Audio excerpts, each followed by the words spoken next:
Hi, everybody. It's episode 352 of PodQuest. Hey. It's Wednesday, May 19th, 2021. I am Chris. With me is Druten. Hello. Walnut. Hello. How you guys doing? Not too bad. One of these weeks, I'm going to get that clap exactly on a second. Oh, is that what you try and aim for? I mean, I don't try to aim for it because it's on your timing there, but one of these weeks it's actually going to line up. It just missed the 17-second mark on my recording. Oh, yeah. Yeah, I usually, when I do the count, I usually try and, I try to, guess when I think the two of you are going to clap and clap as close to that as possible. Because there's usually a little bit of a delay between, I say 3, and then there's, at least a second or two before either of you clap. Mm-hmm. So, I usually, pause for a second. I'm like, all right, clap. You shouldn't, though, because the delay there is natural. If you delay your clap, then you're delaying the syncing. You should clap at the same time as the rest of us. You should clap as soon as you say 1, 2, 3, clap.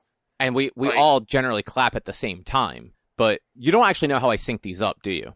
I know. I don't know what you do. So the reason that there's a few seconds of silence before and after the clap is I just import the 3 audio tracks into Audacity and literally just line up the spike where the clap is. Mm-hmm. We could do anything before that clap, and it doesn't matter when we could all clap out of sync. I could clap, you could count to 5, clap, and then Drew could count to 5 and clap. And as long as we don't talk before the last clap happens, they all line up fine. Mm-hmm. Okay. It's movie magic. Well, no, movie magic would be, I don't know. No, that works. It's kind of like what ADR is in movies and TV, where the actors will actually have to go into a sound booth and re-record things they said while they were filming live because the audio just isn't picked up as well from the boom mics and shit like that they have on set. Or they're replacing the audio for the TV version. Yeah, that too. Or they need to get some sort of weird noise that the actor just didn't make a good example of on the actual recording. If they're throwing up or crying or something like that. Mm-hmm. Yeah. They used the clacker thing because they used the spike to sync the video and the audio, and that's what I had assumed the clapping was to sync our audios together. So when you delay your clap, to match when we clap, you're delaying the delay. That's what the way it's going in my head, and so therefore you were waiting that extra second to clap at the same time as us, and then in turn it would actually add that extra second or take away that extra second. Whereas if you were to we all clap you clap at 1, 2, 3, and then clap in the rhythm of counting to 3, then it would actually fix the delay so that there would be no delay when you record. If you get what I'm saying. I see what you're saying, and I think that's just you are thinking about the recordings as actual remote recordings rather than we are all recording locally, and I am putting those 3 local audio tracks together. Mm-hmm. It would be different if this was a video, if we were doing if we were on Discord and we were recording the video part of it too, and I had to make sure that audio synced up with that video, because then we would want to just do it exactly at 3, have a couple seconds of silence afterwards. This way it could line up as accurately as possible. But in this case, it actually doesn't make a difference, because even then, when I say 3, you guys don't clap immediately when I hit 3. It's close, but it's not immediate. Yeah, like I said, I try to clap in the rhythm. So if you're going 1, 2, 3, I try to find that. You clap 3. On 4, basically. Yeah. That's why I try and do it in my head. I try to pace it to that 4 and clap then, just so that our claps are all as close together. Because also keep in mind, we all actually start recording at a different time. Yeah, mm-hmm. Which is why we need to do that. So, Drew usually starts recording the latest and also ends the earliest of the 3 of us. He usually has, the least run-up to the clap and the least audio after the goodbye. I try to do it based on Zencastr. Yeah, and that's why I start Zencastr first, so that this way, that's going, and then it gives a second for you guys to, switch to Audacity and hit record on Audacity. Mm-hmm. And also just if something goes wrong, we at least have the not as good quality Zencaster Mhm. audio. And that, everybody, is how you make chocolate chip cookies. Chocolate chip cookies, it's sugar and brown sugar, butter and flour, and chocolate chips, and sometimes molasses, depending on the cookies. I like how you forgot the chocolate chips until the very end and had to go shit. I didn't forget the chocolate chips. They go in last. The way you said it, it just sounded like it was almost oh fuck, I didn't say chocolate chips. Yes, agreed. No, you're right. I did forget the chocolate chips. And also, you can add, if you add some steel cut oats or some rolled oats to it, a very good cookie. Ooh. That's That's like an oat cookie, not a chocolate. It's a chocolate chip and oat cookie to me. It's not a chocolate chip cookie. So it's not enough oats to be like an oatmeal cookie, though. Like, it just adds a little bit more kind of like bulk to the cookie, if you will. Mm-hmm. It was actually it was the recipe that DoubleTree Inn uses that they released online like a year ago, year and a half ago, something like that. Okay. I tried making them, and like they were actually pretty good. I definitely like I like a regular chocolate chip cookie better, just 'cause I really like that cookie. But like Yeah. it was it kind of just had like a nice texture to it with the oats in there. Yeah, I like a nice, good, crispy chocolate chip. Yeah, exactly. I'm weird because I also at the same time love a chewy chocolate chip. So like I try to find the median where like you kind of burn the edges, but it's still chewy. And that's why I throw the molasses in there, because that gives it like that caramelized like crunch, but also chewiness. Yeah, I actually don't. I prefer I don't want a burnt crispy cookie, but I do like a crispy cookie. Unless it's like fresh out of the oven, then I just want it to be crispy on the outside and gooey in the middle. Yes, I mean that's the ideal cookie. Yeah. When I make butter cookies, if half the cookie isn't brown from being browned butter, it's not a good.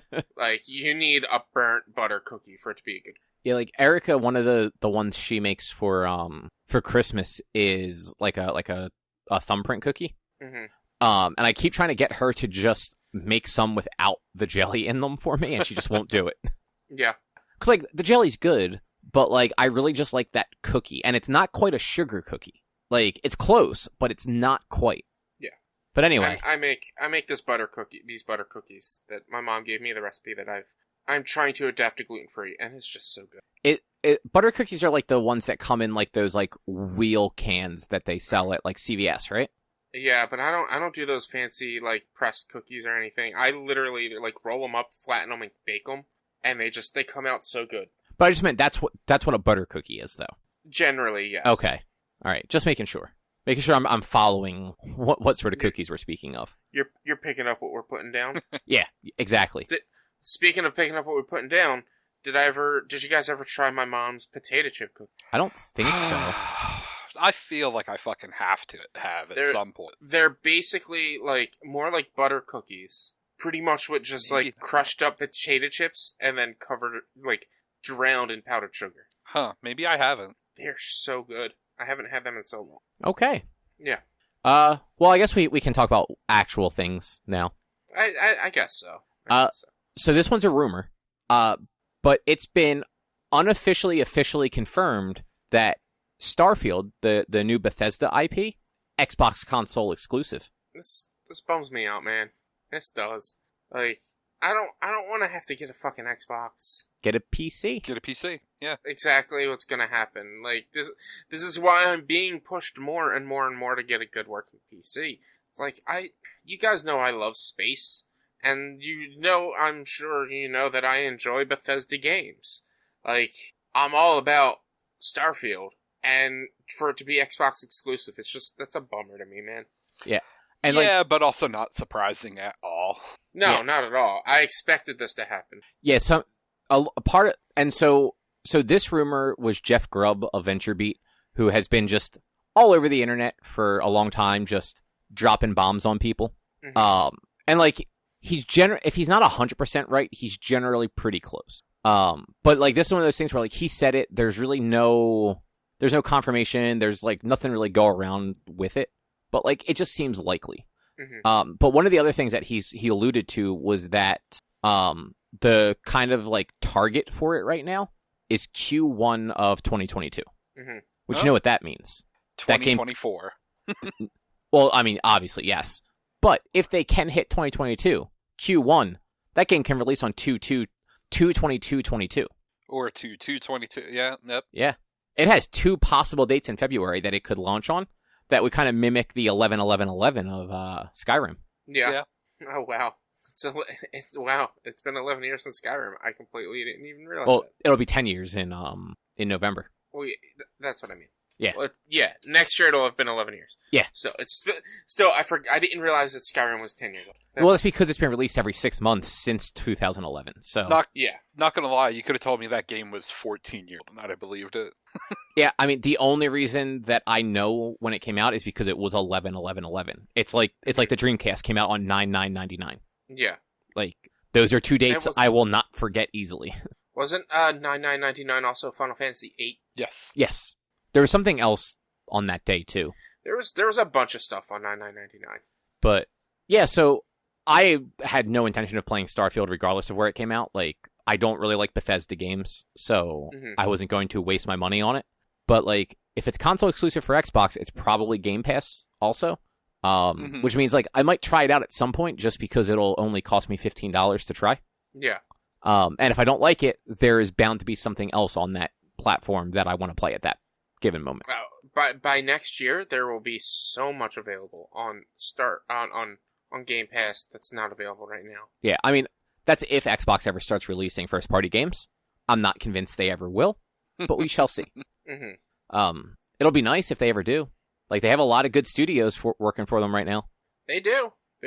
I'm sure we're going to get a bunch of stuff by the end of this year. First party, like, from Xbox. Like, I don't know what's announced, but I'm sure we're going to get a bunch of stuff. Well, like, we're definitely going to get, like, there's definitely going to be a Forza coming up sometime soon. Because they're going to want to put something like that on the new hardware.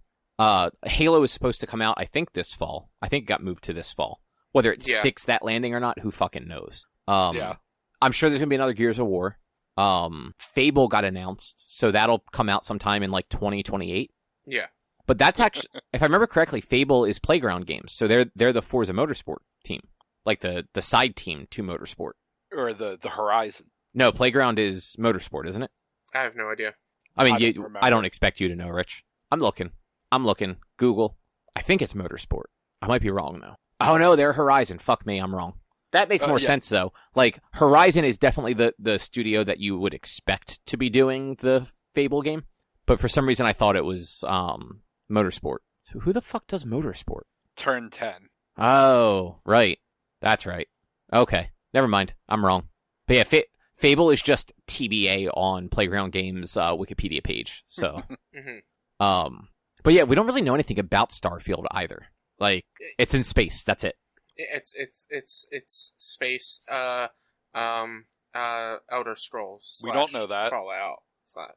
I mean, that's what it's going to be, Drew. Come on. It's what it is. It's what it's been like. It's been in the making for like 20 years. At least since Skyrim released, or at least people have been talking about it since close to then.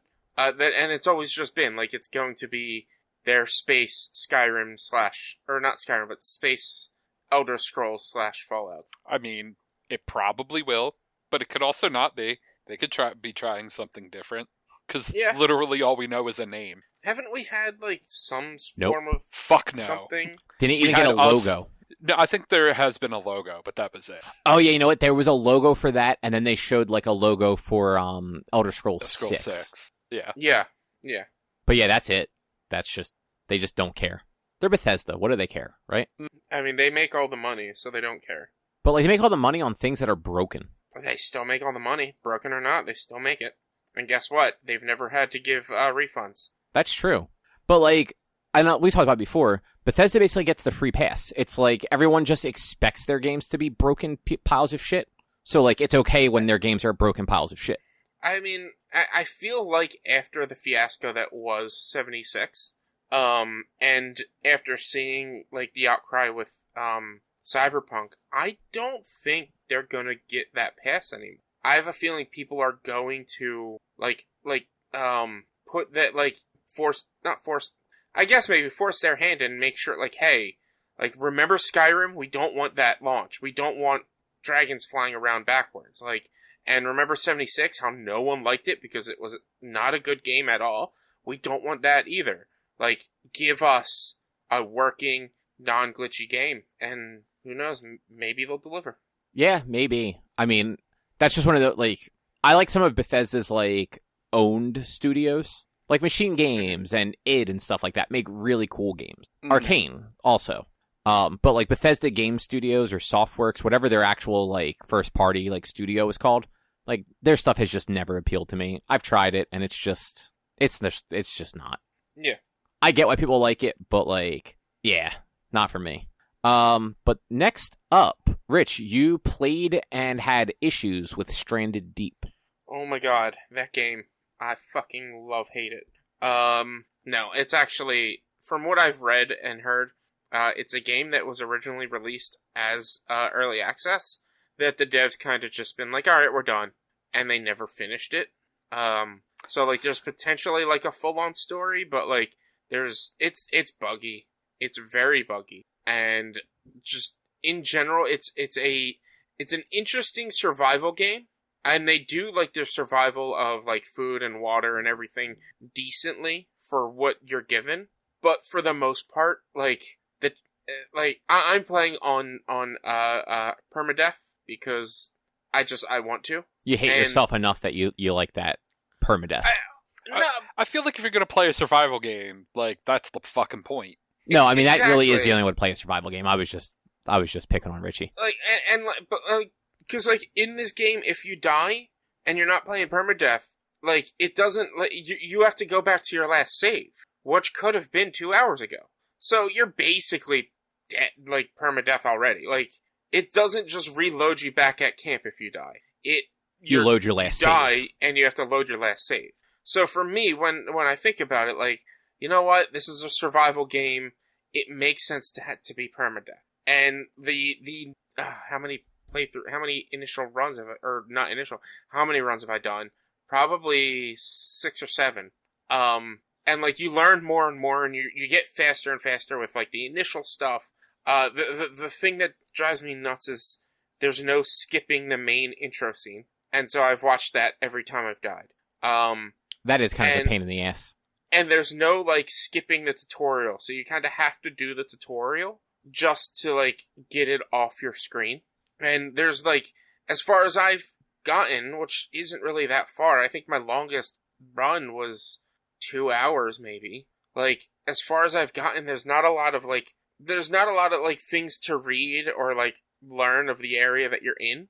And the difficulty in the enemy, in the wildlife that you encounter, is obnoxious.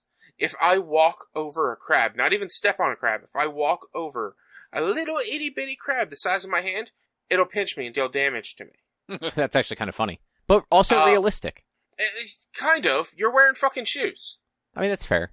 You're a businessman. Why are you a weirdo on the beach wearing shoes? You're a businessman whose plane fell and crashed, and you're the only survivor, and you're stranded deep. So I said the name.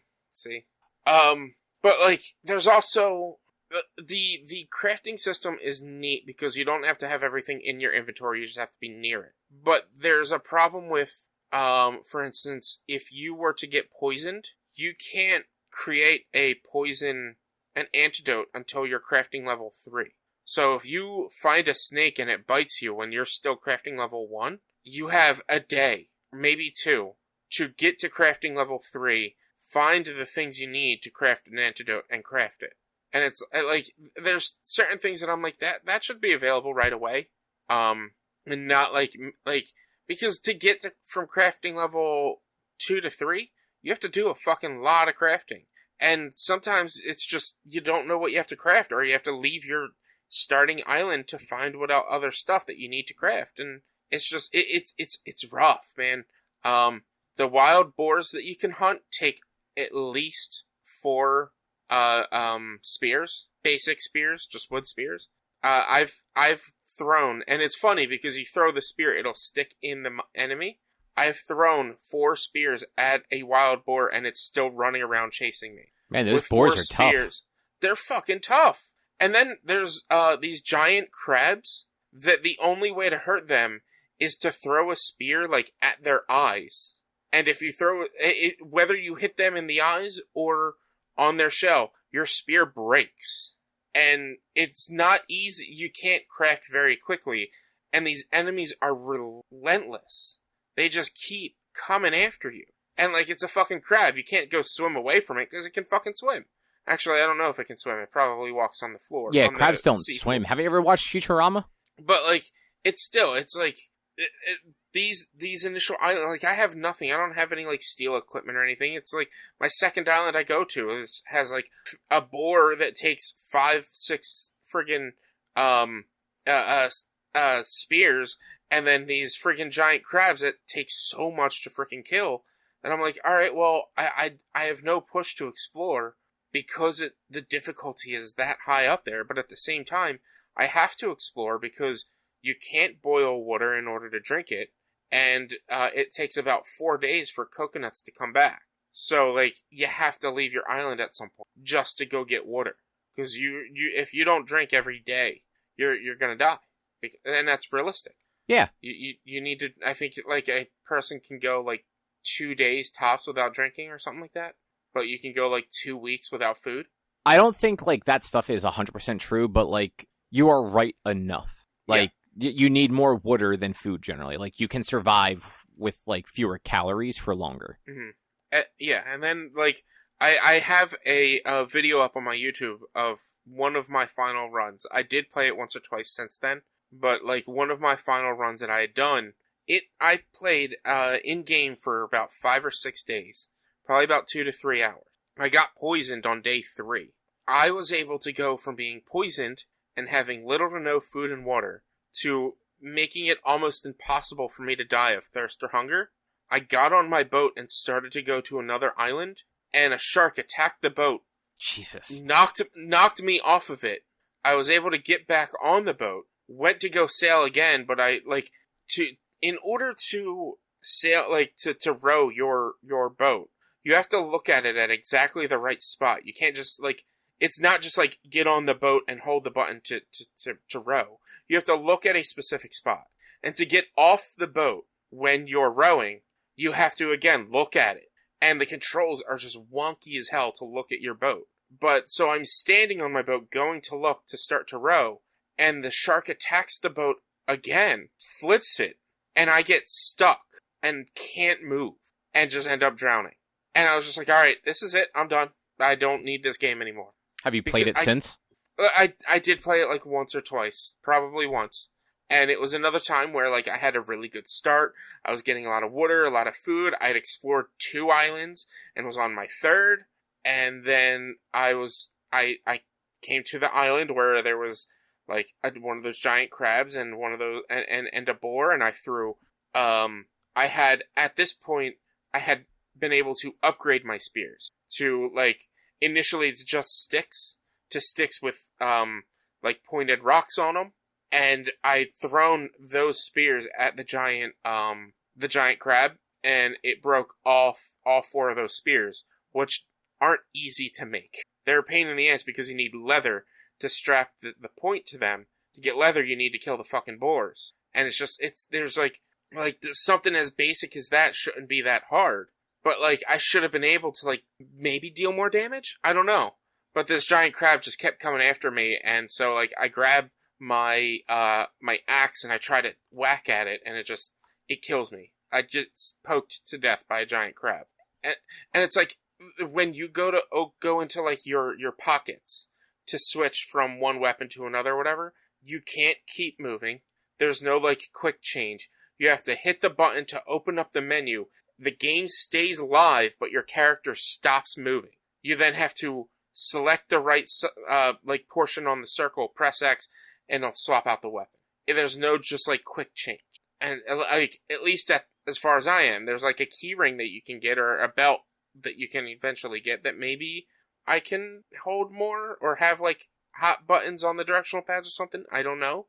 But it's just, like, there is a level of fun that can be had, but the level of difficulty in this game, even on normal mode, is just a little too much to actually be fun. Plus, with the bugs, it's just not really worth it. Go ahead. I was gonna say, like, that just it sounds reasonable. Like, if it's buggy and you're not having fun with it, even if it was free, like, Don't dump time into it until maybe like you hear about like a good patch. Yeah, and like I did have fun with what I played, but like the few instances where I got stuck under the water and couldn't get off the boat or get out of the boat even though I wasn't in it, and then just being killed by crabs because I lost all my weapons throwing them at the crabs. I just like, all right, I mean this is fun, but it's not working well enough, and it's not it's too glitchy in my opinion. And from like the control stuff, it seems like a game built for PC that they just kind of wedged onto console and maybe didn't really optimize. Yeah, but like I haven't played the game on PC, so I don't know. So I don't know how you select your items. I don't know if it's 1 through 8 or whatever, or if you still have to open a menu and select it. But like the thing that drives me nuts, I've lost like knives and axes so many times in this game because if your pockets are full and you go to grab something out of your pocket. So, for instance, say your pockets are full and you have 4 coconuts in your pocket. And coconuts... Big pocket. It is big pocket. And these coconuts will stack. So you can have 4 coconuts and then all this other shit. And you're walking around with your axe. And you're like, I need to get something to drink. So you select one of your coconuts. They won't swap the axe with the coconuts. They'll drop the axe and grab the 1 coconut that you're going to drink. Then you'll be holding on to 1 coconut with 3 other coconuts in your pockets and your axe on the ground without you realizing. Nice. I've like there were times that I would kill a boar, kill a snake, want to go skin it and get like some meat or whatever, and then my knife's not there. And I'm like, what the? Oh, it's on the other fucking island. And a knife's not easy to make. It's, what is it? It's wood, sticks, and rope is a pain in the ass to make. So it's like, alright, well, I guess and you can't use an axe to skin something. So you're just like kind of shit out of luck. And you kind of just have to leave that dead body there, find a way to make a knife eventually, and then try to skin it again. It's just wonky things like that I'm just like, yeah, it brings the realism, but makes the game a little bit too hard because it doesn't tell you that you dropped. Yeah, that seems not fun. Yeah, and I love survival games. I love the idea and concept of survival games, but this one is just like, I want to keep an eye on it, see if they do ever update it, but from what I read, like, the devs just don't care anymore. I mean, at least for that game. Yeah.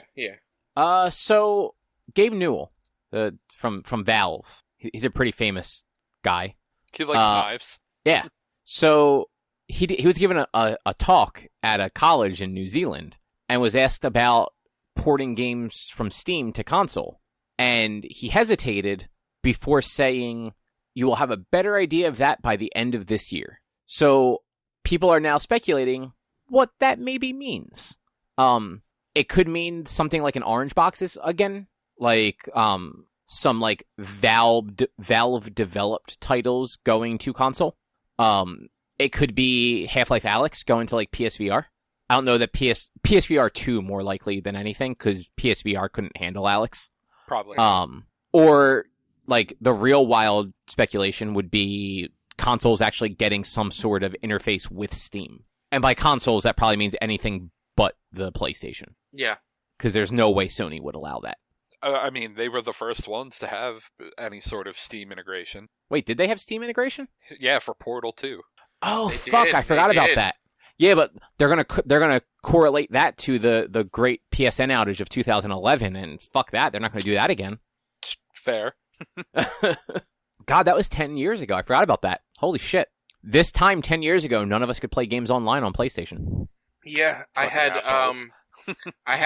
the DLC for Dragon Age 2 that I never fucking played because I was never able to download it while I was playing the game. Like, I had, the season pass or whatever, and I didn't get the chance to download the update before the service went down. And then I beat the game before it came back, and just never went back to it. Yeah, I know, like, because that went down, like, either the day of or the day after Portal 2 released. Yeah. And, like, the big thing with Portal 2 was they added online co-op multiplayer that no one could play for the first month it was out. Yeah. And that was basically the last game that Valve developed until Half-Life Alyx. Yeah. and it was online co-op multiplayer, cross-platform, because like you could be on Steam and PlayStation and play it together. Right, which I did not remember that until Drew said something. Yeah, it was the first. Well, it had to have been the first game to do that, with the exception of like any MMOs, I would say. Even then, I don't know how many MMOs would have been doing that in 2011. Well, no, because I guess Final Fantasy 11 would have been there.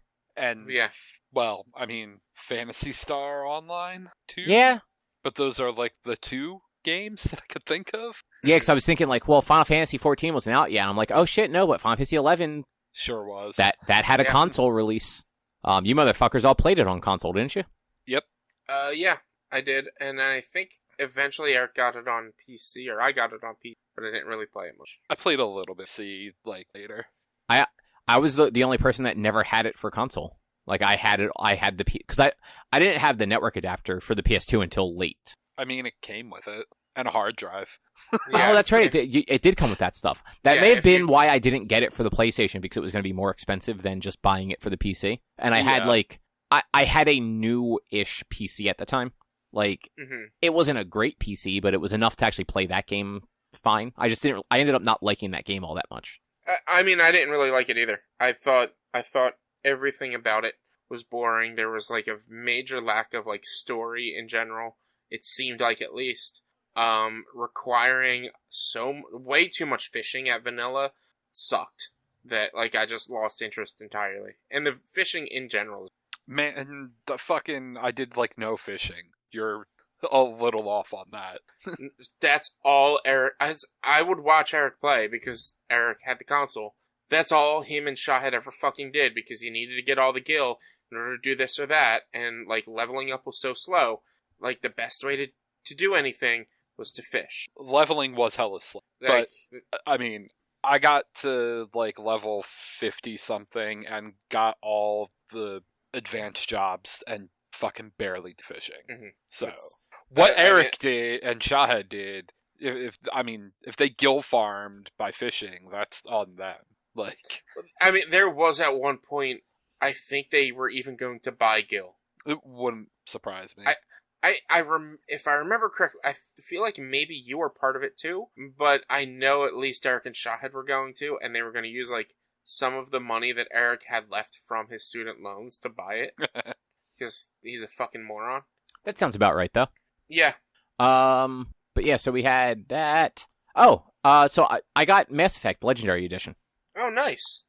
Yeah, it's Mass Effect. I actually never finished Mass Effect 3. But I played Mass Effect 1 and I played all three of them actually back to back, which I think is why I never finished 3. Like, I got like halfway, 3/4 of the way through it and just kind of like got burnt out and then just never went back to it. But I didn't play them until 3 was already out. So like, It's been close to a decade, I guess, since I played any of them. And I only ever played them that one time. So like going back and playing like through 1 again has actually been really cool. I'm like 6 or 7 hours in. Yeah, Mass Effect 1 is a really good game. Have you encountered the character that's they changed their entire body because they were supposed to be a different alien race than what they were in the initial game? I don't know what you're talking about, actually. There is a character in Mass Effect 1 which had the was, I think, looked like a human, but was supposed to be what Garrus is. And they never changed, they never updated it or anything to change it. But in this one, it's the right race. I can't. Oh yeah, no, I have no idea what that's about. I know the two things that they changed like visually, like as far as characters go, that were kind of like talked about online, where they changed the camera shots of Miranda in 2, and they also it's either in 2 or 3 if you have a relationship with Tali, who's the Quarian. Her picture that you have like in your office where she's not in her suit, is literally just like a stock photo of like some brown haired woman. That like she's just straight up like a regular ass human. Yeah, it was in 2, and if it was a Getty image. Yeah, and they actually put like a little bit of thought into it this time and have like a unique image of something that looks like an alien.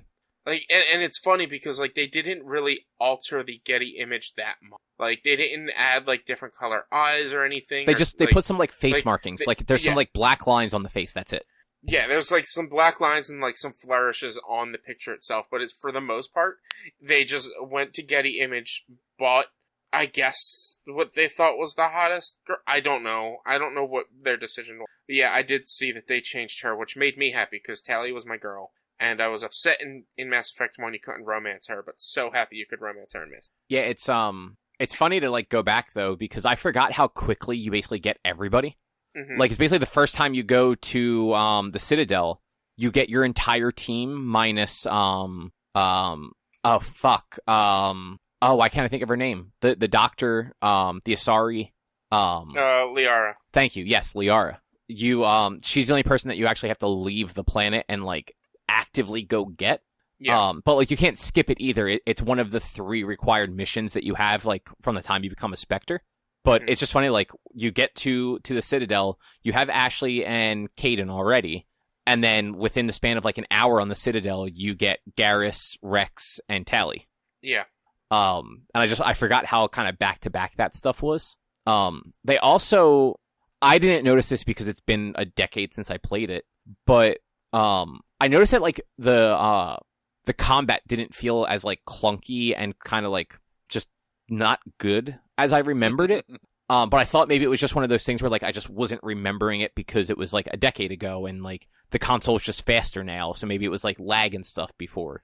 But listening to a few other podcasts, like, they apparently changed the combat, like, considerably. Like, it's not quite what Mass Effect 2 and 3 had for combat, but it's much closer. Because after I heard people talk about it on podcasts, like, I started remembering it more, like, when you had, like, an assault rifle in the first one, you just had, like, a giant crosshair, and when you pulled the trigger, it just fired randomly all over the place, because it was basically using, like, RNG for hits. Yeah. Kind of like, like Knights of the Old Republic did. Like, just because you were aiming at an enemy didn't necessarily mean that the bullet was going to hit the enemy. Yeah. And they refined that, and it's much closer to what, like, 2 is. It's still not the best combat, but it's definitely more accurate and engaging. Mm-hmm. And they also made some of the encounters not easier, but more forgiving. Like, they included, like, cover in better places and stuff like that. Yeah. The one thing that's really bad, though, is the AI still. Like, there are many encounters that I get into where my, like, 2 party members literally just stand in the fucking open and just die immediately. Mm-hmm. Like, if I don't, like, actively point them at something, they just stand in the middle and just get shot and killed. Oh, man. I was very basic when I played Mass Effect. Like, I didn't change his class. I didn't change his look. I'm like, this is Mass Effect. You don't do any of that shit. And, yeah, I didn't even bother with, like, assigning tasks or anything, or, like, telling them to attack whoever. I played the game like a shooter, and it worked for me. I mean, it does work for the most part, but it's nice to have other people there, especially those Geth. I forget exactly what they're called, but they're basically the horror movie monster Geth that kind of, like, they walk on all 4s, they look like they're bent the wrong way, and they kind of, like, scurry on the ground and then, like, jump and cling to the walls and everything. Mm-hmm. They're just very hard to target because they're not hard to kill. Like, they take extra shots than most things do, but they're just so jumpy that it's hard to actually get, like, a good shot on them. Yeah. That it's nice to have 2 other people there to just sort of, like, draw their attention so that you can get, like, a good shot on them. Mm-hmm.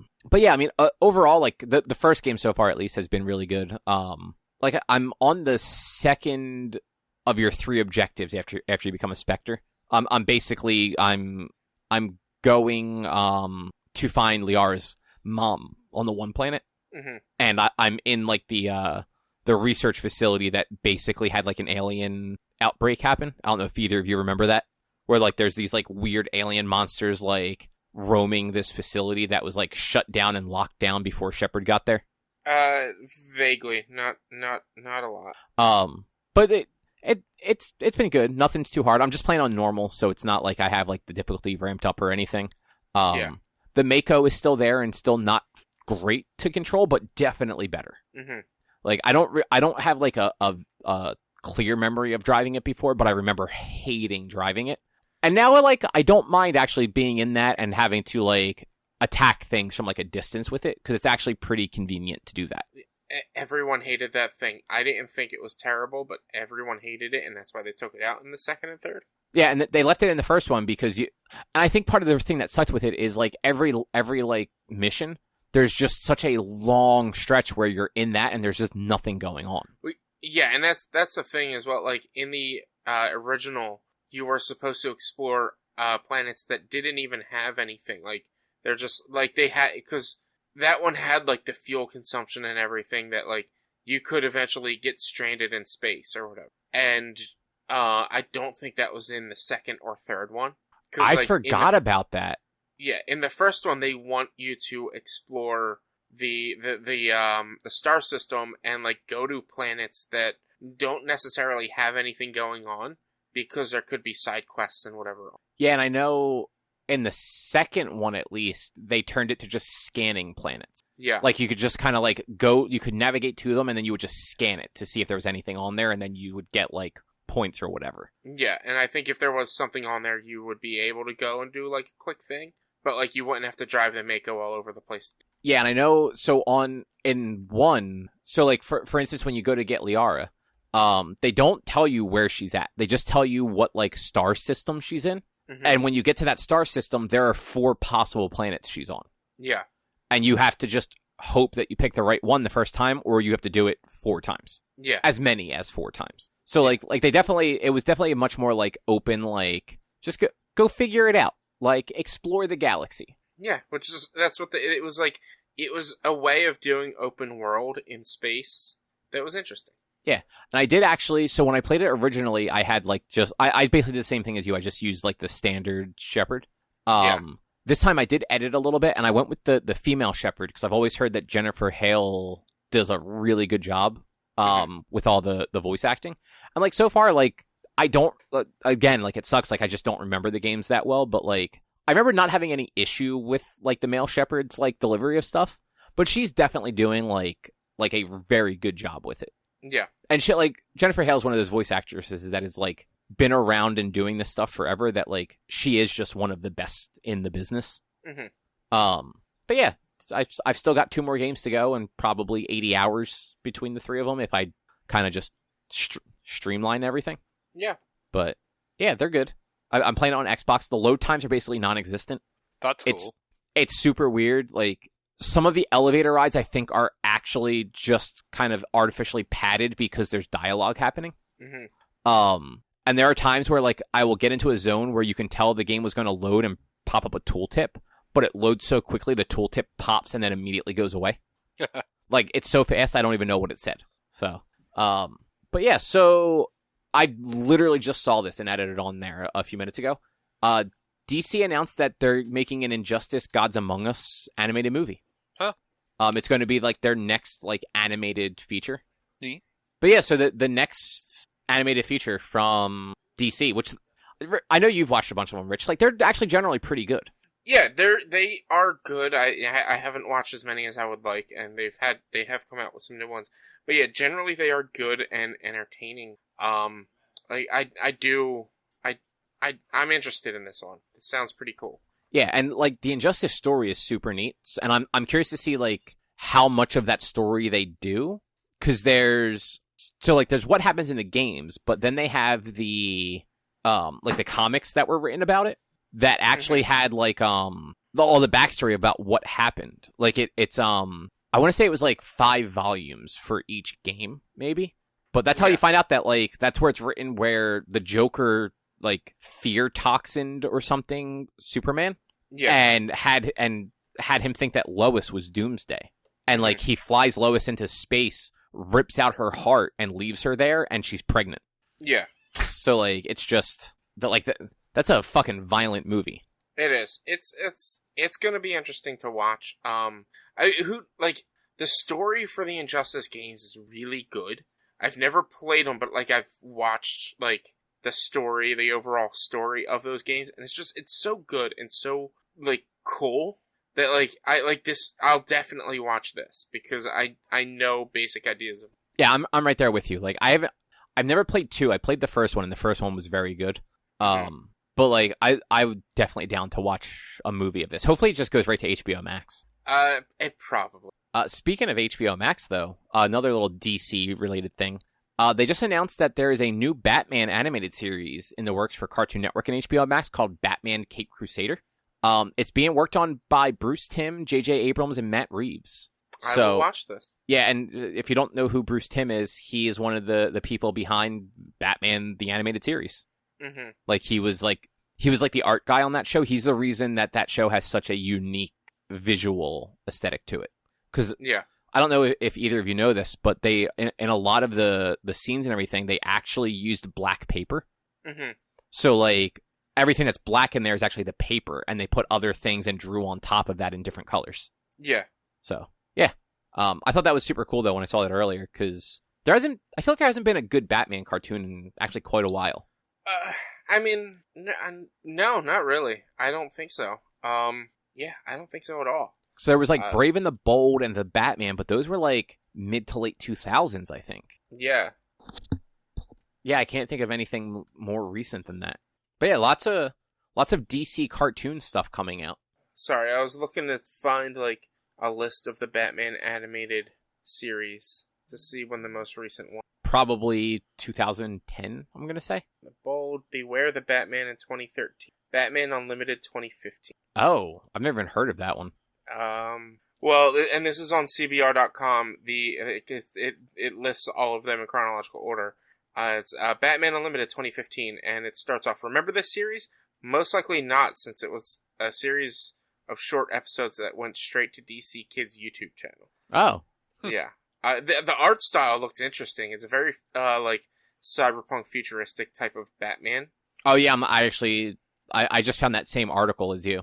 Mm-hmm. And then I remember Beware the Batman. I don't remember anything about it, but I just remember that name and that art style. Yeah, and it that looks really cool. And actually, I'm going to move some stuff around real quick, because this actually just makes a little bit more sense. So AT&T, the owner of Warner Media as a whole, is apparently selling it to Discovery in a $43 billion deal. Interesting. Yeah, and so that would include, like, Warner Brothers, like the movie stuff. I'm assuming. I'm actually trying to open the article right now, and the Google Doc just is not cooperating. But so that would include like WB, HBO Max, DC Comics, like all those like big properties, and some of the game studios. I'm not really like the stuff I was hearing and reading before. They didn't have any details, but it sounded like not all of the studios would go with them. Yeah. So like I assume like WB Montreal is like a fully owned studio by them, but maybe like NetherRealm or Rocksteady wouldn't. Like maybe they would just go their own way or stay with AT&T. Mm-hmm. But it's interesting because I feel like Discovery being an actual like cable organization that wants quality content for their platforms, I feel like they're just probably a little more invested in trying to make those platforms functional than AT&T, who is a telecommunication company. Like, they just want people to use their fucking wireless service. They don't give a fuck about anything else. Yeah. So yeah, I'm interested to see what comes of that. But that could impact some of these like shows we're just talking about and movies. Yeah. Yeah, but a lot of this news has come out post the announcement of this merger, whatever being called. Because like AT&T is still going to, shareholders of AT&T are going to own like 80% of new thing, and Discovery shareholders own 20 or 79-21, I think, split. This CNN article. Okay. Well, I'm glad you had time to actually pull something up because I did not today. Yeah, I remembered actually looking at it a little bit yesterday. 71% AT&T shareholders, or 71-29, not 79-20. But like AT&T is still going to own the main part of this thing, but like you said, AT&T wants they want AT&T to be the broadband wireless service provider company, and then this new thing to be media company, essentially. Which, like, I get that. The one thing, and I only thought of this because it's listed a few times in this IGN article. Discovery also has their Discovery Plus app, which is obviously different because it's all like the Discovery related channels. So like Discovery Channel, Food Network, HGTV, like all that shit. I wonder if there's going to be any sort of consolidation or like the way that Disney Plus has like the deal where you can get Hulu and ESPN for like one price through them all with that and HBO Max. Yeah, I would not be surprised. Or even if HBO Max does kind of like gets what it does for some of the other platforms, like before DC Universe went away, it got some of the DC Universe content. It gets some Crunchyroll content. Where like maybe it just gets a little bit of Discovery Plus content in an effort to try and drive more people to Discovery Plus.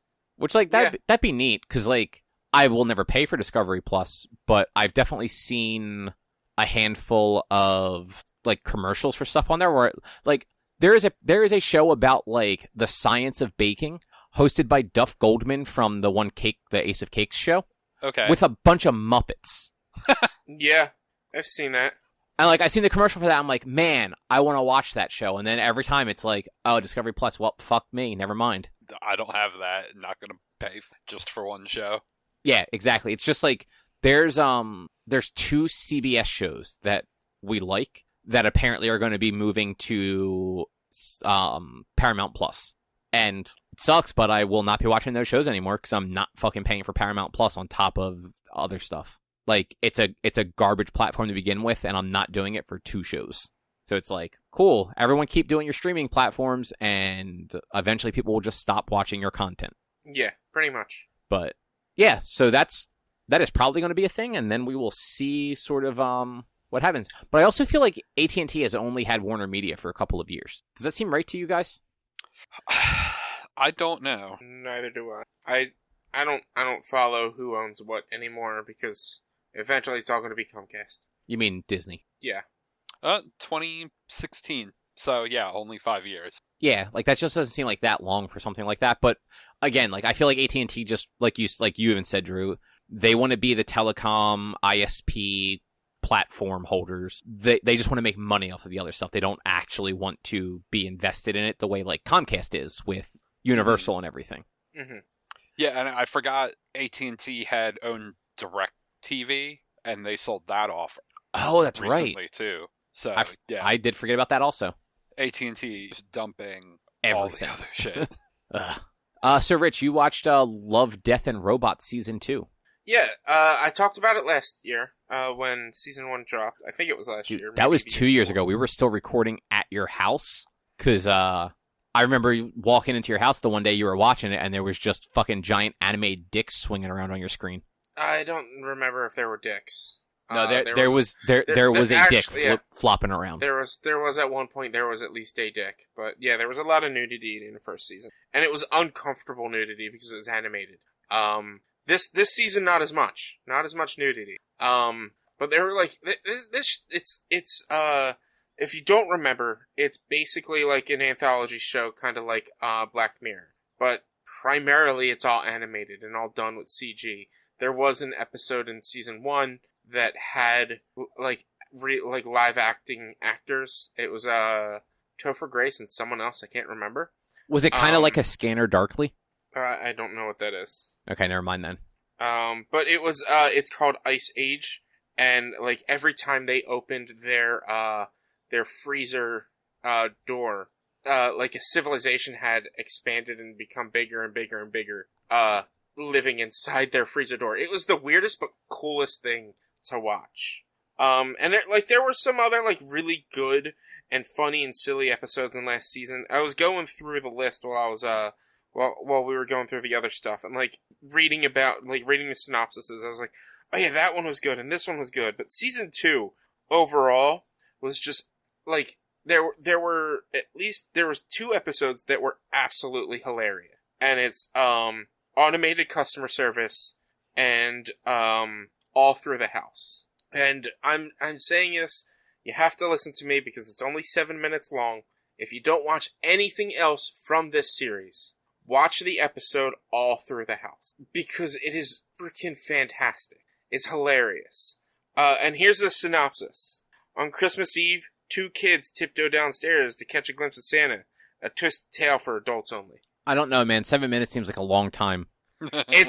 I'm telling you, this is the best 7 minutes you'll probably ever have. I I mean, that's a hard bar to Look, get it's just I was cracking up the entire time. And then automated customer service was great as well. Then there's a few like really cool ones, like Pop Squad and Snow in the Desert were just like interesting. And then the last one, the second to last episode, Life Hutch, actually has Michael B. Jordan in it. But it's CG, so I'm assuming he just did the mocap because it looked exactly like him. And then the last one, the Drowned Giant, was just really weird but cool. And it's just like this series is just I keep saying it's cool and it's interesting and it's like not every episode are hits. But like it just like Black Mirror though, like there will be things you like, there will be things you don't like, there will be things you find fun, things you find boring, and like this series, like this season, only I believe it was 8 episodes. So it's shorter than the last one, which I think had 12 or something like that. And it's just like, they're shorts. They're no longer than 13 minutes. I think, 13 minutes is the average. Snow in the Desert and Pop Squad are 18 minutes, but the rest of them are 13 minutes or shorter. And it's absolutely like a nice, you got some time to kill, watch an episode or two. And like, just like, they're all different animation styles and different stories and different writers, and it's really cool. Yeah, 13 minutes actually seems like a good length for something like that. Yeah. Mm-hmm. Like, you can kind of get in, get out, and then, like, you don't have to, if you want to watch another one, you can. If not, you can just come back and watch another one later. Yeah, like, and like, my least favorite one in this was Ice, and that was 13 minutes. And, like, it just, to me, like, the art style was cool, but everything else was just, like, it didn't really fully intrigue me. And I thought it was just kind of dull. But the art style looked really cool. So, like, there's going to be, even if you don't like the story or don't like the world they're building, you're probably going to like how it looks or like some of the things that they do in it. Okay.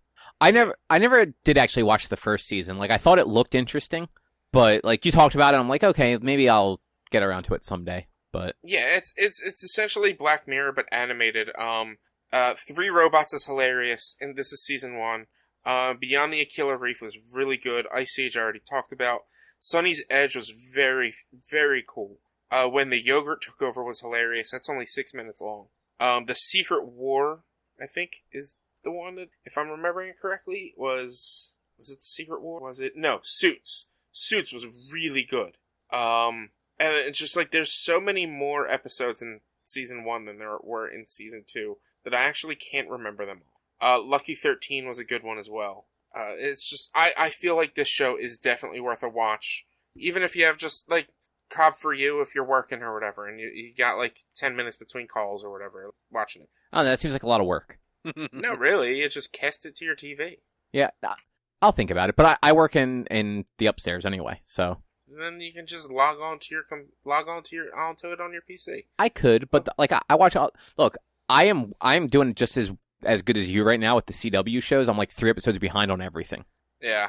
From what I hear, Legends this season is amazing. I watched the first episode. It was very, like, I enjoyed it a lot. Yeah. The twist about Gary is amazing. Oh boy, I think I might try to watch that because I can't catch up on anything else. Yeah, like the Gary twist is maybe my favorite thing they've ever done. Mm-hmm. Yeah, between that, like Constantine being Constantine, yeah, that show is just, it's so stupid, but I love it. Yeah. Fucking Spartacus is in it. Great. I love it. And he is just the best and the worst. Yeah. But yeah, and Superman and Lois comes back, I think, this week. Yeah. That's one that I can actually watch because that is all on HBO Max. Season 1 of Superman and Lois is going to all be on HBO Max. Same with Batwoman. So, but they won't have season 2 on HBO. Superman and Lois is leaving HBO Max soon. Yeah, like I have to watch it, but like I can watch it. Yeah, like you could catch available. up. You can catch up on it before it starts airing on CW, and then probably watch it like within the couple of weeks of it airing. Yeah, with the CW app, it's just all the rest of the shows. They only have 3 episodes on the CW app, So like once then, like if I'm 4 episodes behind, I'm shit out of luck and I can't watch them until it's on Netflix or whatever. Yeah, and it looks like that's what CW is doing across the board, because that's what because after you told me that, I looked on YouTube TV, and the VOD is the same way. It's all like there are like 3 weeks back, and then I only have options to watch like my recordings. Yeah, which is a bummer, because like sometimes you get backed up and you don't get a chance to watch them. Yeah, or you're like me and you just forget. Like, I mean, that's 100. Like, I started off not watching because I wanted to try to avoid spoilers for Godzilla vs. Kong, and then it's just after that I was just like I kept forgetting. I was like kept forgetting to just take aside like an hour a day or whatever to watch a different episode, and just now it's too late. Yeah, like to be fair, like Supergirl's been fine. Like it's been weird because honestly, Supergirl hasn't been in it for the first 5 episodes. Mm-hmm. Like she's in like little bits and pieces of it while like she's like dealing with something else. But like the last episode I watched, which I think was 2 weeks ago, she was not in at all. And I'm pretty sure the episode after that, because it was like a to be continued, she is not in at all. Well, this isn't she pregnant, or wasn't she pregnant during the filming of this season? Maybe that could be the thing. Like she may have just had the baby like at the very beginning of this season. Or like when they filmed it back in the fall, but yeah, it's the last season and the title character isn't in it. Yeah, and I think that's what it was like. At one point or another, she was pregnant during filming the previous season, and then like they probably got shut. I don't know if they were able to finish. They wrapped the season up in the first episode. Yeah, so like maybe that's why she's like in and out, because like they can't really like I don't know. I mean, in the scenes that she is in. She is not, like, she doesn't look pregnant. They're not doing anything to hide it. Like, they're showing her like, full figure, like, front, side, back, everything. Yeah. Whereas, like, normally in something like that, they would do some sort of, like, camera trickery. So she had the baby around, like, early, mid-September, it looks like. So by the time they started filming this season, she already had the kid. But, like, she just might not be working full hours because she has a baby at home. Yeah. But like it's just stupid to have a final season for a show where the title character is not there. Yeah, they probably could have just held it off like some more time. They should have. They should have just held this back and then filmed it later and aired it over the summer or next fall. Mm-hmm. Batwoman's actually been enjoyable. Like I like this season more than last season. Yeah. And Flash has also been one of those ones where like it's honestly hasn't been very interesting. Like no one's doing a bad job. It's just that nothing about this season so far has been enough to make me want to be like, I have to watch the next episode. It's like, I'll watch it later. It's there. There's nothing crazy happening. I'm not worried about it. But yeah. Where were we? So Dave Bautista, I think it was like maybe a little over a week ago, he had come out and kind of said that Guardians of the Galaxy 3 is probably going to be the last time he plays Drax. Mm-hmm. Mostly because like he's in like his mid-50s by the time that one comes out. Like he just doesn't think he's going to be running around as like the shirtless muscle guy anymore. Which is totally understandable. But he's actually gone on record saying that like he wants Drax to be recast. Mm-hmm. He wants them to cast a new person to play that role and then give the character a solo film. Yeah. Which like I think that's pretty cool. I feel like Drax is one of those characters that like you could find a Dave Bautista body double to easily mask over. Like yeah, he might look a little different facially, but for everything else, you can easily get somebody who looks like Dave Bautista for Drax. You know, though, I have to give him credit, though. Like, that dude has some fantastic comedic timing. Mm-hmm. Like, he does such a good job playing that, like, dry, just doesn't understand metaphor or sarcasm or anything. Yeah. Like in Guardians 2, when Quill and Namora are like having that like moment, and he's like standing off to the side, and he's like, "Sorry, I'm invisible. I've learned how to stand so perfectly still, I become invisible." That's Avengers. Is that Avengers? Was that Infinity War? That was Infinity War. Yeah. Holy shit, man! Well, those movies like 2 and Infinity War kind of like blur together for me. Mm-hmm. Or. Yeah. Even that his Hal Gamora was apparently an ad lib. Mm-hmm. So like they could find somebody that like looks like him, but like you have to find somebody that's like built like that and also has like the comedic timing of the character. Yeah. Yeah, I definitely think you underplay Batista's role in that character. No, By just saying you could just find a body double to replace him. Well, no, I'm not saying like I'm not trying to say Batista's a bad actor or anything. Like he's a great actor, but I'm saying for like visually it won't be the Oracle in the Matrix. Like they can easily find someone body wise who can double and be basically look like Batista. Whether or not they have the acting chops is a whole nother story. But like a double to be a new Drax, to be recast, they can easily recast the Drax to still look like Drax. It's just, acting chops is a whole nother thing. Yeah, and I feel like if it's just another Guardians movie, then like sure you can cast a Drax and just have somebody like just have him not be like a center piece of the film. But for like any sort of solo film, like you need somebody that has both the physique and the ability. They should just get The Rock to do it.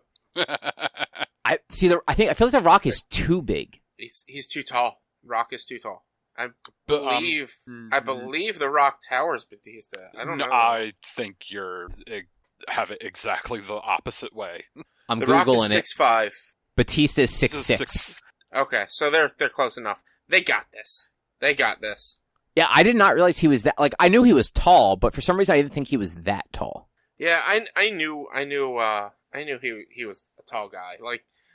But look at him next to Kevin Hart. Like that doesn't really say much, but it's still like Kevin Hart's like 5'2". Yeah, I mean everyone's tall next to Kevin Hart. Yeah. My niece is tall next to Kevin. Also, I honestly, until he said something on like that social media post, I didn't realize he was in his 50s. Like, I definitely thought he was younger than that. But what were you gonna say? He's been wrestling for how long, Drew? Yeah, I was gonna say I want to say he got to WWE in like 2000, the early 2000s, like 05, 06 range.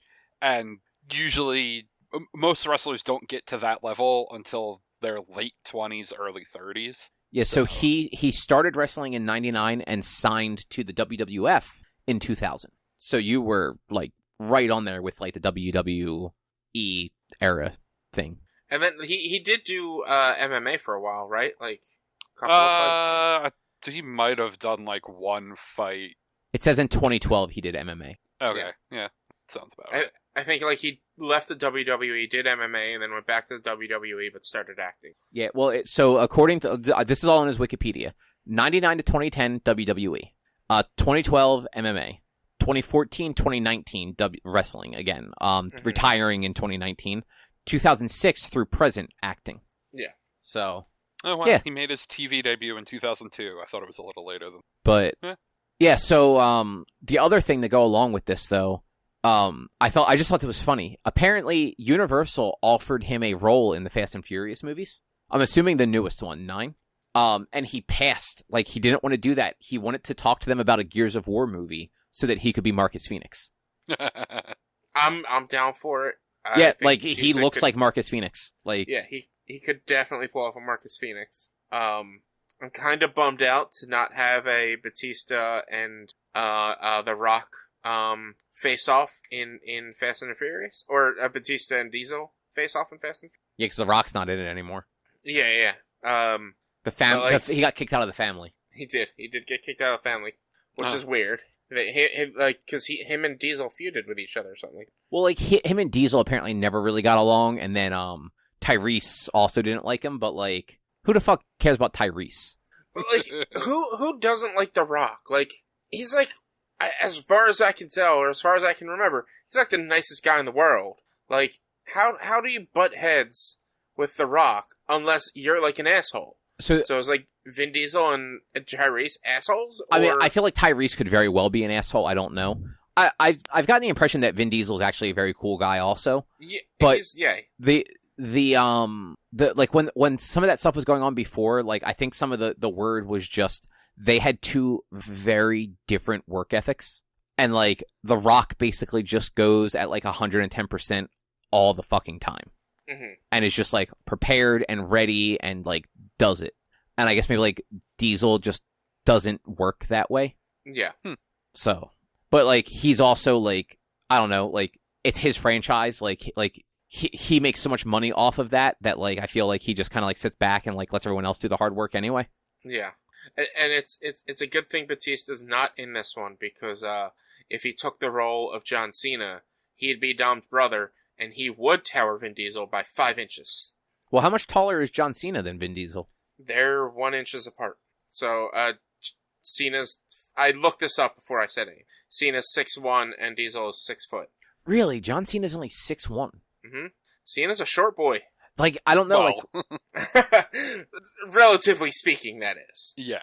Like, honestly, I would have figured, if I had to guess, I would have said like Vin Diesel was like 6'2", 6'3", and I would have assumed that Cena was like 6'4", 6'5". No, I knew that Vin Diesel wasn't.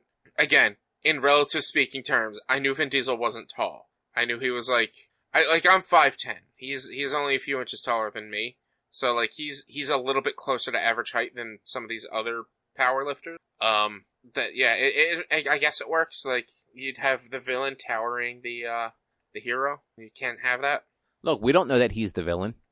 I'm pretty sure we do know that Cena's the villain. We just know he's the brother and that they have beef. He's working with Charlize Theron's character, or we don't know that. Is that Charlize? Yeah, we've seen it in the trailer. Look, we do know that. For all we know, Han's the villain, and he's mad that they fucking invited Jason Statham to the fucking barbecue. Look, Cobb, here's the thing. This is Fast and the Furious. The story's not going to be that in-depth.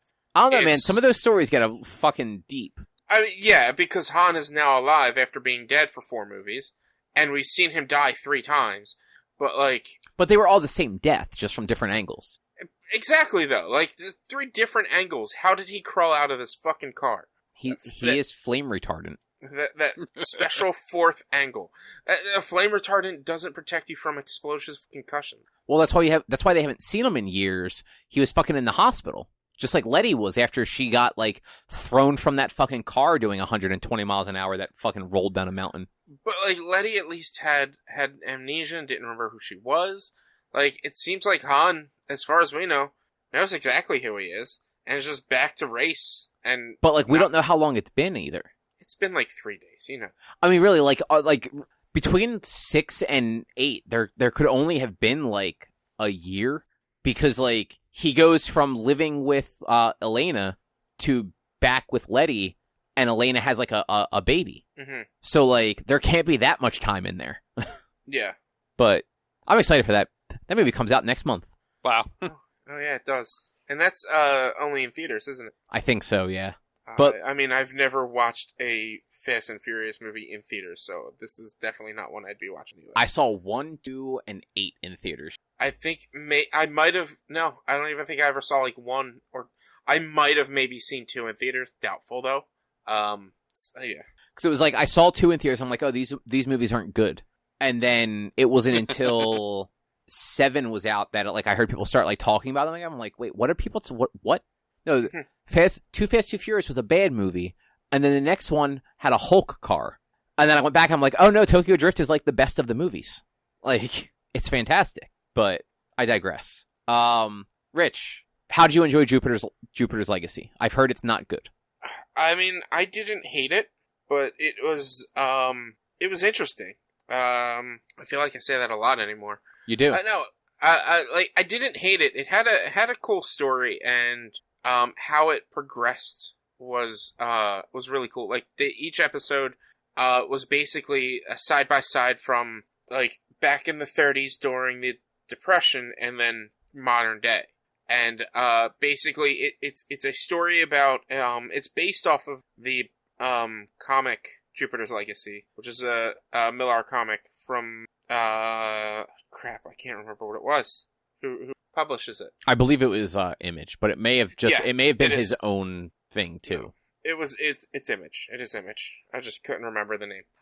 So it's based off of a comic also called Jupiter's Legacy. And the overall story is it's Generation 1 superheroes trying to bring up the next generation, their kids, to have the same code of ethics as they did when they started, but supervillains are getting worse, and heroes aren't changing. I.e., like, heroes, they don't kill, but supervillains are doing much worse. things than they used to back in the 30s, 40s, and 50s.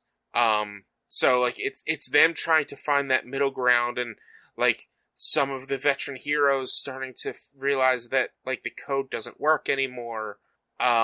And the newer heroes trying to learn that, like, or not trying to, but starting to, like, thinking of abandoning the code, and it is the Union of Justice is what it's called, is their Justice League. Basically realizing, like, maybe these veterans don't really know what they're talking about because these villains are getting worse. Like, the first major fight that they have with a villain, 3 heroes die flat out. One just gets blown up. Another one has a laser shot through them that completely disintegrates everything neck down. And then the other one gets that same laser shot through their body, and they have just, like, a hole in the middle of their body. Jesus. Yeah, it gets rough. And then one of the main heroes, kills, and it's the first hero to ever kill, or at least first hero who's part of the Union of Justice, to kill a villain. Because that hero is the son of, like, the 2 heads of the Union, the basically, I guess you could call him the Superman and Wonder Woman equivalent of this era. And, this enemy was about to, like, explode nuclear, and so he killed him instead of letting his family die. And so, like, there's just all this turmoil, and you have a back and forth of the original generation living in the 30s, during the market crash, and then the main character Sheldon, who becomes, I can't remember his hero name. It's stupid. I don't like it at all. The Utopian? Yeah, that's it. The Utopian. It's like their tale of becoming the Utopian, and all the rest of the heroes, and how they got their powers, and then how powers got spread onto the planet from that point. And so, like, it goes back and forth with what's going on in the past, what's going on now. And it's just like, for me, like, I don't think it was bad. I thought it was good. It's not something I'm like, I'm not gonna, like, overhype. It's not like the greatest thing, but like probably in a media era with shows like The Boys and Invincible, this isn't really hitting, but I have not watched those, and therefore I cannot really reference those, if you get what I'm saying. Okay. Yeah, no, I understand what you're saying. Because, like, I feel like The Boys and Invincible, they take a much more serious tone towards these hero, like, stories.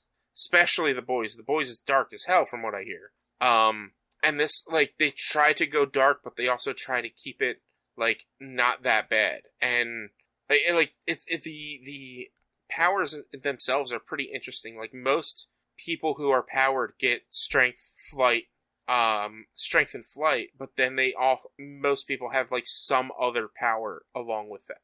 So, the daughter to the Utopian and Lady Justice, she has strength, she has flight, but she can also, like, she has supersonic screams. Or some people, like, I know one hero had super speed, so maybe he didn't have flight, but most heroes have, like, the same build of, like, super strength, super speed, or flight, and then something else to go along with it. Okay. But, it wasn't, like, and you watched all of it? It's only, 8 episodes? It's 8 episodes. It was funny, the last episode is the shortest episode in all of them. And I watched it all last night, mostly because I got, like, 6 episodes in, and I was like, I just gotta finish it at this point. There's no reason to leave 2 episodes. And, like, they still build some intrigue with some of the backstory of, like, well, why were they getting these visions to go get these powers where they did? And, like, it still has those questions. And then, like, the modern day stuff, like, at the end of it, they did leave it off, like, kind of, like, I kind of knew it was going to sort of lean that way when it ended, but you weren't sure sure until it happened. Like, so you can kind of say it was predictable, but, like, you're still unsure until they reveal the big reveal at the end. Okay. But, like, you didn't dislike it from the sound of it? No, I didn't dislike it. I thought it was fine, and, like, when season 2 comes out, I'll watch it. Like, I'm not gonna say, like, this is the worst. Like, I have watched some bad series. Like, there's a Kevin James series where he's a pit chief, like a NASCAR pit chief. And I watched an entire series. I didn't even talk about it on the show because I thought it was just bad.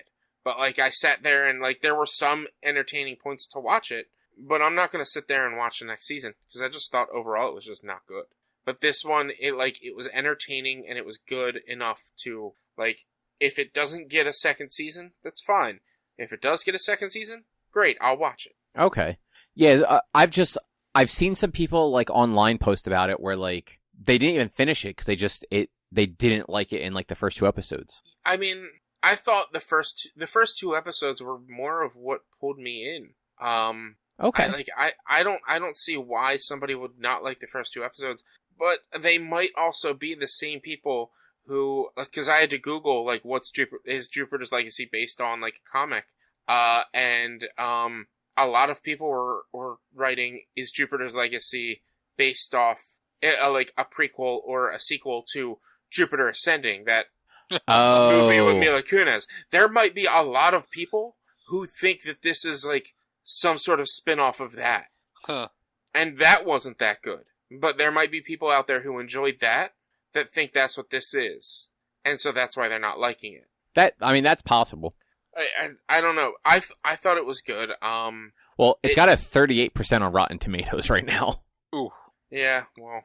That's the critic score. It looks like the audience score is higher. The audience score is 73%. So it looks like people are liking a little bit more than critics liked it.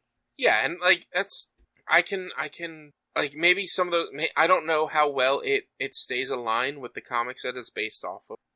Yeah, I don't really know anything about the comics other than it was a Mark Miller book. Yeah.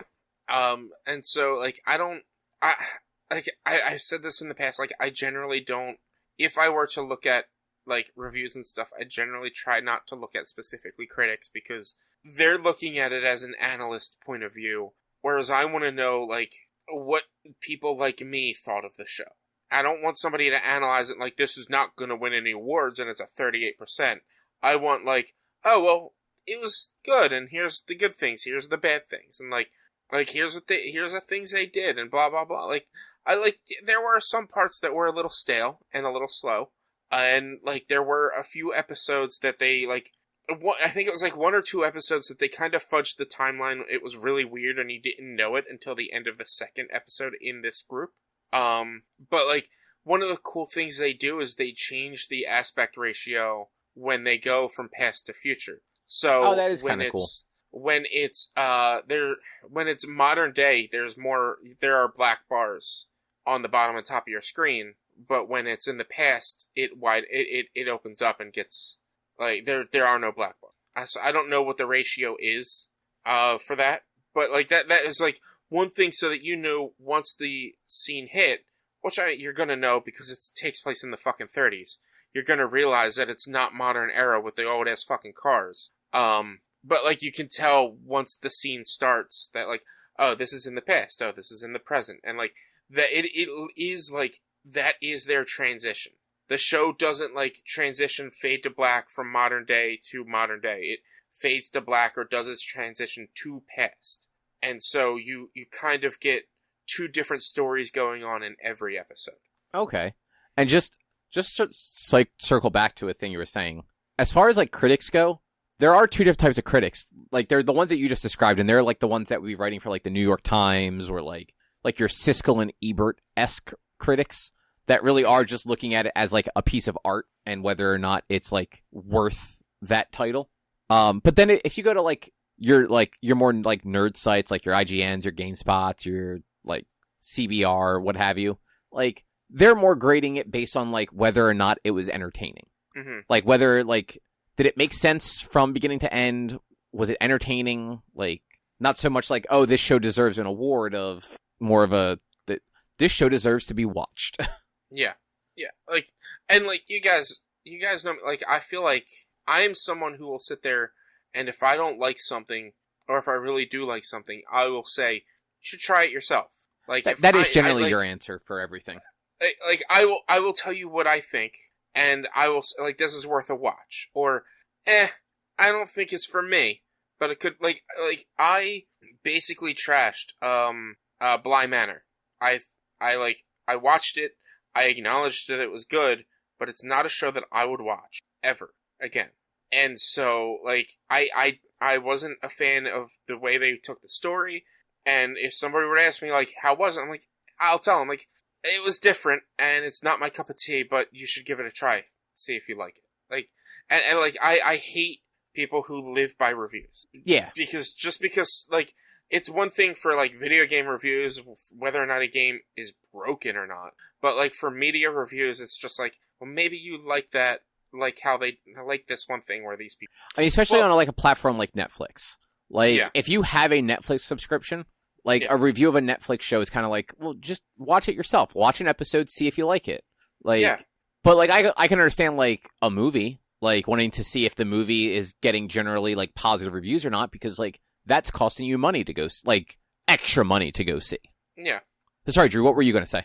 So I was going to say, the thing with reviews for anything, you need to find people's reviews line up with how you feel about things and just kind of follow them rather than mass market of review. Like, curate your reviews that you go look for yourself to, find people whose opinions generally line up with the things that you have. And then that way you're not like looking at 40 reviews trying to figure out, oh, well, which one is this actually good or is this actually bad, when you know, hey, generally the things this person has said about games, whatever, line up with how I felt about them when the same games, whatever, in the past. Mm-hmm.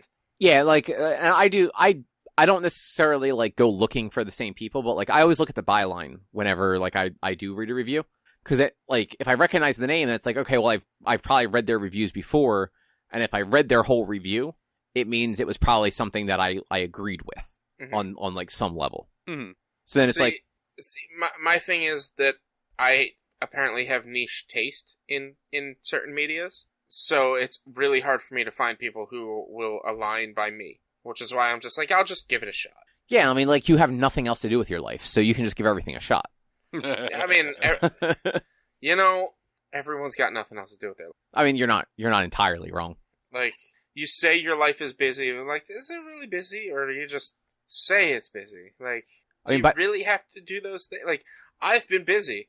I still was able to watch a show in a night. Yeah, but you also stay up much later than I do. Yeah, well, that's because I'm an adult. So am I. That's why I go to fucking bed at an adult time. We go to bed because we're adults. You stay up because you're still a child. No, I stay up because I'm an adult and I still wake up on time for work. No, now you do. Now that you don't have to leave your house. Also, that.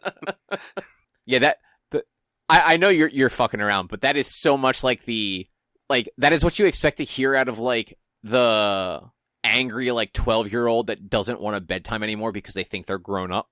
I have grown up, so I don't have to go to bed at 9 o'clock. No, like, to me, going to bed that early, it's just a waste of a day. Like, it wastes time. We're going to live longer because we actually sleep. I mean, I go to bed at 11:30, 12 o'clock. I'm asleep by 12 o'clock. I wake up 8 o'clock. It's 8 hours. Yeah, so you're not really an adult if you're waking up at 8 o'clock. Adults have to wake up at like 6:30 at the latest. No, yeah. I mean, by the time you've woken up, you're waking up. I've gotten up, exercised, made breakfast, and have started working. That's your schedule. My schedule is different. I don't have to. I'm still sleeping 8 hours. I mean, you are. I am up no later than 7 on weekdays because of work. Like, if I have to go to a client, it's more like 6. Mm-hmm. So, like, by the time, like, 10 o'clock rolls around, like, I'm tired. It takes me a long time to fall asleep, so I go to bed at 10. I'm asleep usually between 11 and 11:30. Yeah, I mean, you guys are the handful of people. Like, I know, like, you guys are the handful of people that don't have kids that go to sleep as early as you. I mean, no. But I don't know anyone else who goes to sleep as early as you do that doesn't have kids. I mean, neither do I, but... Like the only other person is Shawhead, but he wakes up at, like, 3 in the morning, so he goes to bed at, like, 10. Why does he wake up at 3 in the morning? Because his work is still East Coast time, and he's Mountain time, which is 2 hours behind. Wait, where the fuck does he live now? Kansas. That's Central time. Central time. Okay, that's why I was very confused when you said Mountain time. I'm like, what? But he's still an hour behind, but I think his work is still considered. I think he still has to wake up for East Coast time or something like that. He wakes up early as fuck. Yeah, does his job start at 4 o'clock in the morning though? I don't know, but he wakes you're saying you go to bed at 10 o'clock and you wake up at 6. He goes to bed at 10 o'clock our time and wakes up at 4 o'clock our time. So that's 9 o'clock for him and 3 o'clock. So we get 6 hours of sleep. Yeah. But also, I feel like that's just a Shahhead being Shahhead. He does not have to wake up at 3 o'clock in the morning for work. He probably wants to wake up at 3 o'clock in the morning for work. He wakes up at 3 in the morning to play video games 2 hours. No, he doesn't. Because, I have clients in New York. New York is such an old school, work environment. They start at 9 o'clock. Mm-hmm. Everywhere starts at 9 o'clock. If you get to work before 9 o'clock, there's a good chance you're going to be locked out because the guy with the key isn't there yet. Mm-hmm. So, he probably is just one of those people, he wants to probably get, an early start so that he's done early. He probably doesn't actually have to, he probably just has to work 8 hours, and it doesn't matter when those 8 hours are. No, he's usually not done work till after 5 o'clock our time. Man, that's just weird. He's a weird fella. I mean, you're not wrong. You are not wrong. But, anyway, what was the next thing on here? Oh, this is great news. Psych the Movie 3, This Is Gus, got announced. Nice. I haven't watched the first or second movie, because they're on motherfucking Peacock. I just keep using different email addresses to sign up for and the first movie was on USA. That's your own fault for missing it. I didn't have cable at the time. I think you did have cable. When did you get rid of cable? I got rid of cable, I don't know, forever ago. The only time I ever watched Psych was on Netflix. Really? Yeah. So you weren't watching it when it was on? No, I never watched it while it was on TV. I didn't realize that. Yeah, because the first movie came out in 2017, and I could have sworn you had cable still at that point. When? 2017, you said? Yeah. No. You got rid of cable that long ago? I'm 99% sure I did. Wow. Just doesn't seem like that long ago. No, I didn't watch it because I didn't have cable. Or if I did have cable, maybe I had, no USA or something. I don't know. Actually, no, you know what? That makes sense because I think we got rid of cable in 2018. So, yeah, and you definitely had it, significantly before we did. Yeah. Jesus. It just doesn't seem like it was that long ago. I mean, I've owned this house for 7 years, 6, 7. I think you've owned... Literally, we just passed our 7 years owning this house, so I think you're at 5 or 6 years. I've lived in this house since I started my previous job, and I would be on 9 years this year. But your first 9 years. 3 I would years have been were 9 with... years. It was only my first 8 months that I was with my grandfather. Really? Yeah. He passed away. I moved in my 25th birthday. So yeah, that would be 7 years I've been in this house. I moved in on my 25th birthday.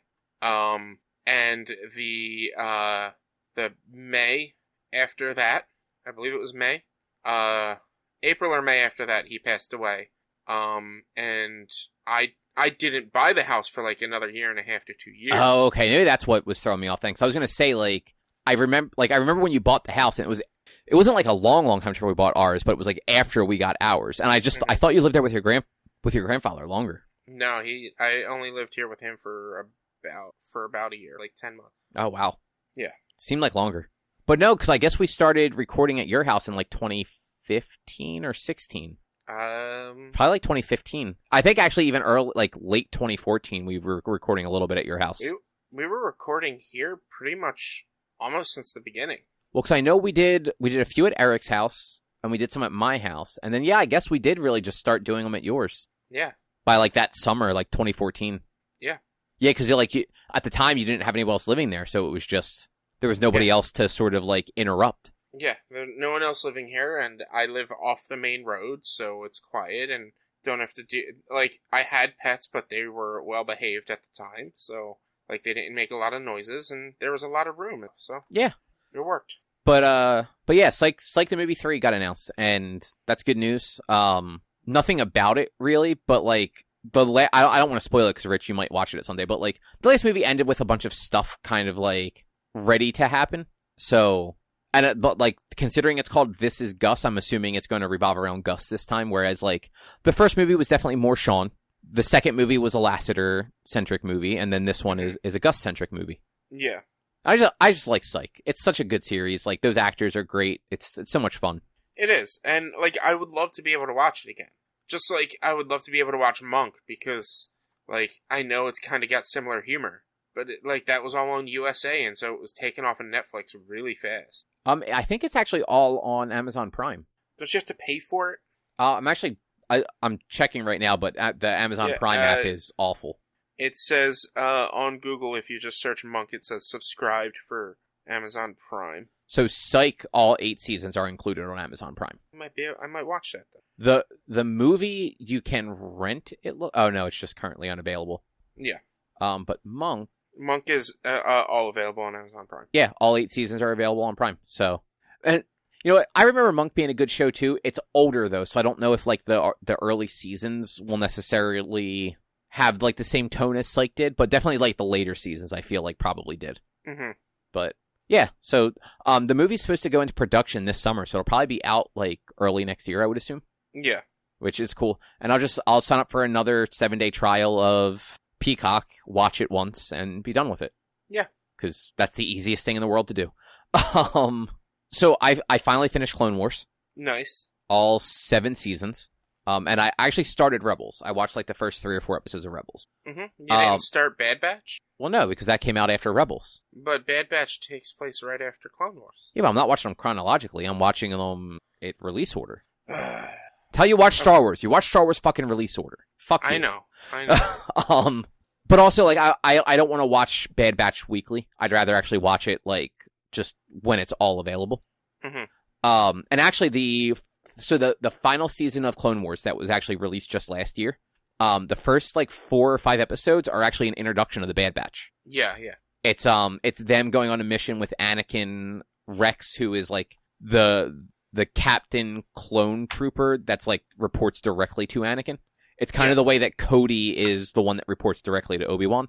Yeah. And, like, they're on a mission to stop something, and that's actually how they find, like, a clone that they thought was dead and get him back, Echo. I think he was in the Bad Batch. Yeah, he is. Yeah, he leaves with them at the end, so it made sense. But, yeah, they were cool characters the way they were introduced. That final season of Clone Wars was really good, though.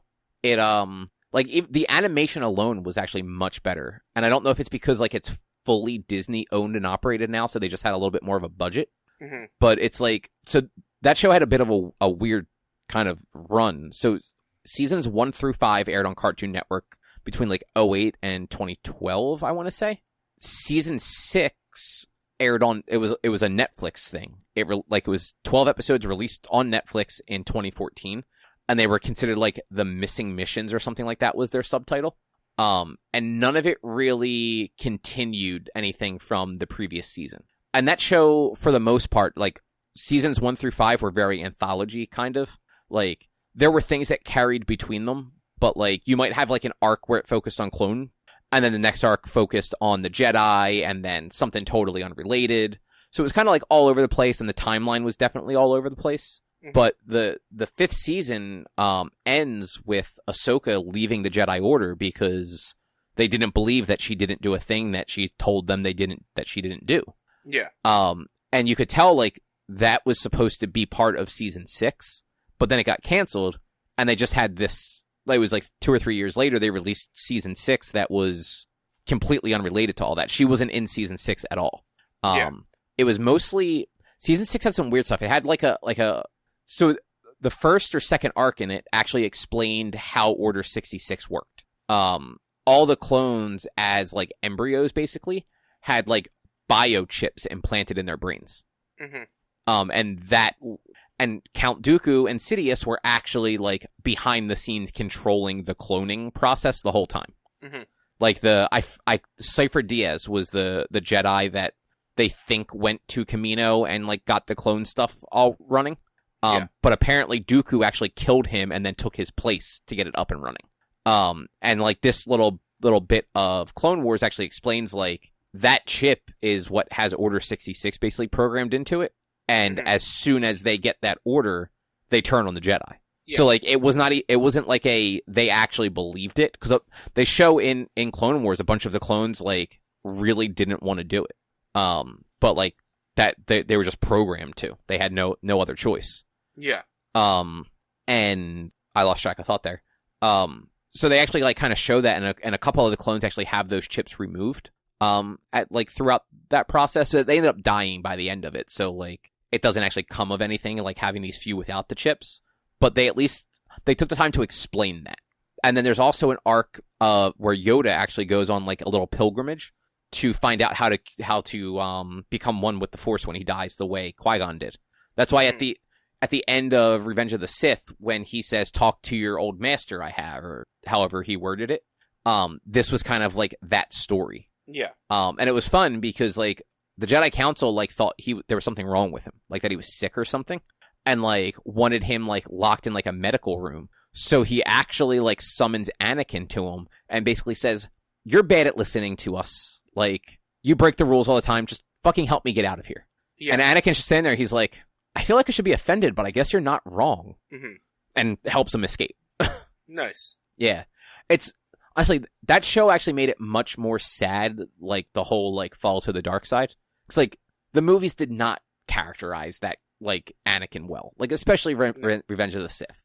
Hayden Christensen did a bad job. See, I don't think it's Hayden Christensen's fault. It's a bad script. We talked about this a little bit before, like George Lucas being the writer and the sole writer and director was bad for those prequels. Mm-hmm.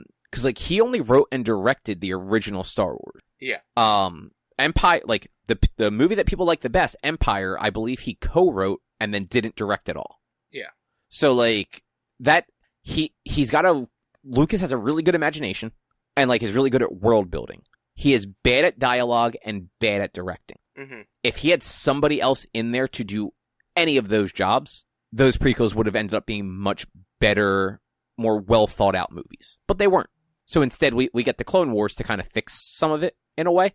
But like in season 7, like I said, like the first half of season 7 is the Bad Batch, and then the second half is actually all Ahsoka. It's basically like her no longer being with the Jedi Order and kind of like figuring her life out, and then getting pulled back into the war by having to go help the Mandalorians. Rich, you in particular, you watched the second season of Mandalorian, right? Yeah, I did. And Drew, I think you did, didn't you? Nope. Sarah has, I think. But you watched the first season. Honestly, I watched like the first 3 episodes, and then I was kind of for some reason I thought you watched the whole thing. No, I told Sarah just go ahead and watch it without me, and she did. That sounds about right, though. The one Mandalorian that Mando meets later on, Bo-Katan, mm-hmm.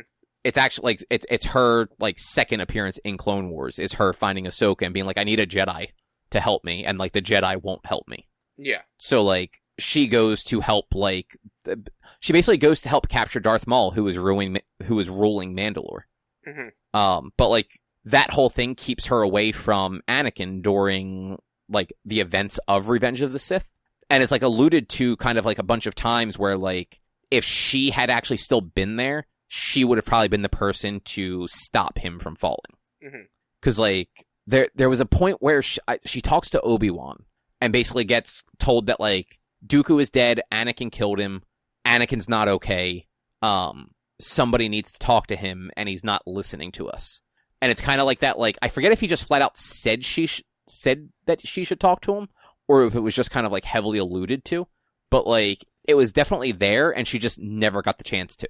So, like, they get a very brief reunion on, like, a ship before she goes to Mandalore when Anakin actually gives her his clone unit, which is the 501st, to go to Mandalore with because the Republic won't give them anything.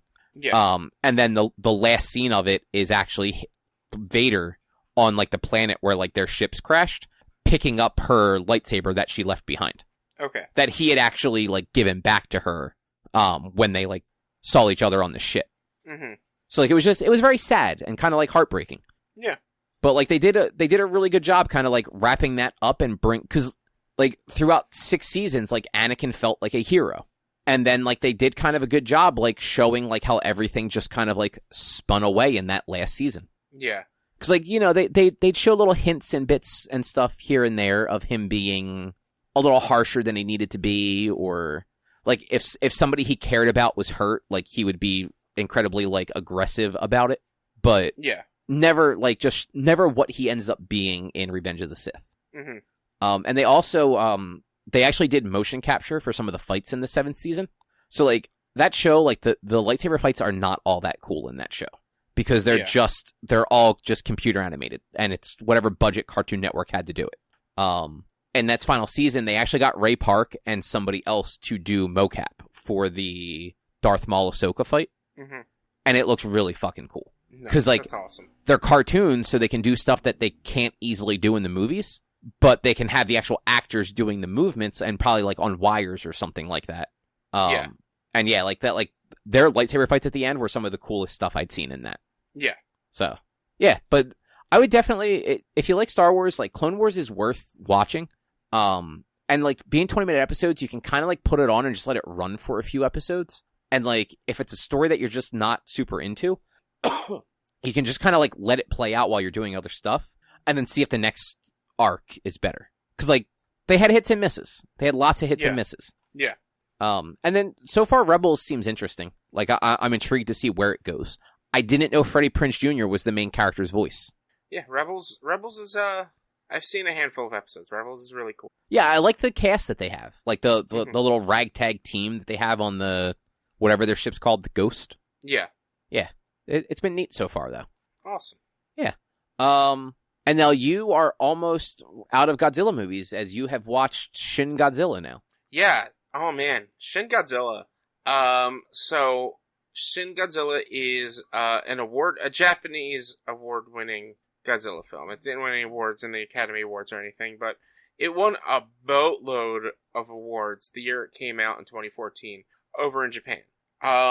It is a really good fucking movie, and honestly, can be taken as a very timely thing right now. As like over the past 30 weeks, I have explained how Godzilla movies tend to have like an overarching like story of like protect the planet, save the earth, politics are bullshit type of things. And this one definitely can, like, I had posted this on my Facebook. You can look at this movie, and if you look at Godzilla in this movie as the coronavirus, and their response to Godzilla as the vaccine, like, this is the easiest way to explain how the vaccine is safe. And it's because this movie is a sort of satirical look at the Japanese response to emergencies and how much red tape has to be gone through to get to a resolution. And like, so like the movie is based off of the tsunami, earthquake, and meltdown from 2012, 2013 in Japan, and how the Japanese government had a very poor response to all of that happening at once. And it's mostly because of they have so much red tape to go through. And so this movie, like, they will be in a meeting discussing Godzilla to wrap up that meeting, to go to a different meeting hall to have a meeting with the same people discussing Godzilla. So how much Godzilla was in this one? I can't remember. Not a lot. Probably like 15 minutes, maybe. Not even. This movie, like, it was a Godzilla movie, but it wasn't a monster movie. And like the dialogue in the script was really good and very snappy. I wish I'd been able to watch it in Japanese, but I'm glad I didn't, because they throw so much information at you, locations and names and things like that, that I wouldn't have been able to read the subtitles while also reading like the person's name that's flashing on screen or the location and time that's flashing on screen when they're there. And it's just like, yeah, this is I think a movie that you would enjoy, Kyle. And like, it is good. It is not a giant monsters fighting giant monsters. It is essentially a movie about response to emergencies. I don't know though. Like, I'm actually not big on disaster movies. And if a movie says Godzilla, I just want a movie with all Godzilla, and that never happens. But that's not Godzilla though. That's never been Godzilla. There's and never that's the been wrong way to do Godzilla then. But like Godzilla, the original Godzilla it more references and is more about the atomic blast and the devastation that causes. And they use Godzilla as a proxy to these disasters. So in the original 1954 Godzilla, when he attacks Tokyo, they're using Godzilla as, like, this is what it was like to get hit with the atomic bomb. In this one, with Godzilla leaving trails of radiation and like destroying the waterways and things like that, and just like completely leveling a city, it's like this is what happened this was the emergency of that tsunami, earthquake, and nuclear meltdown, and this is what the Japanese people had to go through and had to like wait for, because there's so much red tape that they have, like, at one point they create a task force for Godzilla that will jump over the red tape. Their job was to figure out how to stop Godzilla and ignore red tape. And it's just like their conversations on stopping Godzilla and their relationships with each other. It's just, this movie goes a lot more beyond just being a giant monster movie, just being a disaster movie. This is honestly one of the only Godzilla movies that has a legitimate story and script to it. Which, I mean, that is something. I don't know, it's just, if it's called Godzilla, like, I want Godzilla. And I get it, like, that's not what those movies are, but, like, that's why I've never liked them. Like, I don't want a movie about people. I want a movie about a fucking giant lizard just eating things or killing other monsters. I mean, you have a movie about a giant lizard just destroying things, but, like, I'm sorry, like, that doesn't make a good movie. But it doesn't not, like, it could very well be an entertaining movie if that's what they made out of a Godzilla movie. Oh, it could it could very well be an entertaining movie, but, like, I honestly, if, like, and yeah, I would watch it, but, like, that's just, like, find me a monster movie that's just about the monster. I mean, they don't really exist, and, like, and that's part of the thing, like, I don't really care for monster movies, I don't really like disaster movies, like, I don't think they're entertaining 9 times out of 10.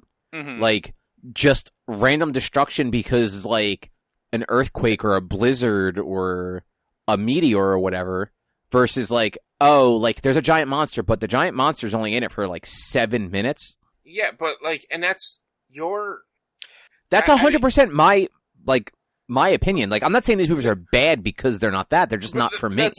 But, like, I'm sitting here telling you, like, this is, like, the other ones were campy and ridiculous, and like, but this one is a good movie on all other aspects, and for lack of a better term, your stubbornness because it has the word Godzilla in it, not wanting to watch it. It's your disinterest in Monster Hunter stories because it has the name Monster Hunter in it. It's stubborn at this point, is what it is. I mean, part of it, but, like, also, like, I don't like subtitled movies either. Like, there's a whole bunch of things about this movie that, like, don't appeal to me. But I had to watch it dubbed. Oh, that's right. You did say dubbed. I'm sorry. And it's dubbed by Funimation. So guess who's in it? Fucking All Might is in it. Oh, really? Yes. Is he the voice of Godzilla? No, he's Then why the fuck am I watching it? He's the voice of, like, a military general. But it's good voice acting. It's not shitty voice acting. It's Funimation voice acting. But, like, is this still, like, a disaster movie? No, I've said that 100. It's not a disaster movie. It is a response. It is a movie. Like, it is sort of a satirical look at the response from Japan in the events of disasters. This movie takes place 60% in fucking conference rooms. Like, that doesn't seem entertaining to me. It is so good. Like, it is, like, you have to, like, they get into the science, they get into, like, discussion, like, you see the destruction from Godzilla, but then you also, like, it's the subtle nuances of, at one point, they're talking to the Prime Minister and letting him know, like, do not say that we don't think he's going to make landfall. And then they sit there in the middle of a news conference where the Prime Minister says he's not going to make landfall. Cut to him making fucking landfall. And you're seeing news footage and found footage type of stuff of Godzilla making landfall. And how it is a look at, like, government response times and things like that. Like, it is a lot more than just disaster. There's a lot more than just Godzilla. This is a all-in-all good movie. And, like, I believe you. It just doesn't sound like a movie for me. And also, is it free anywhere? No, I had to fucking rent it twice. Because I rented the Japanese version, which didn't have English subtitles, on Amazon fucking Videos, whatever it is, Prime Video. So then I had to rent the English version, the English dub version. That's actually kind of funny. I was so annoyed. I had to rent this movie fucking twice. I technically, if you can speak Japanese, I still have for the next 20-something days. No, I started watching it, so actually, no, I don't have that anymore. Yeah, because you probably started it and then realized there were no subtitles, and you're like, well, what the fuck? You have to, and like, I kind of knew there was going to be no subtitles, because it didn't have it didn't list English subtitles. It listed subtitles in the Japanese, didn't list subtitles in English. But I was just like, nah, it's going to have it. Let me just try it. And so, like, this is on me. So I had to spend $9 or something like that to watch this movie. But, like, it's not free anywhere, and I honestly don't think it'll be free for a long time unless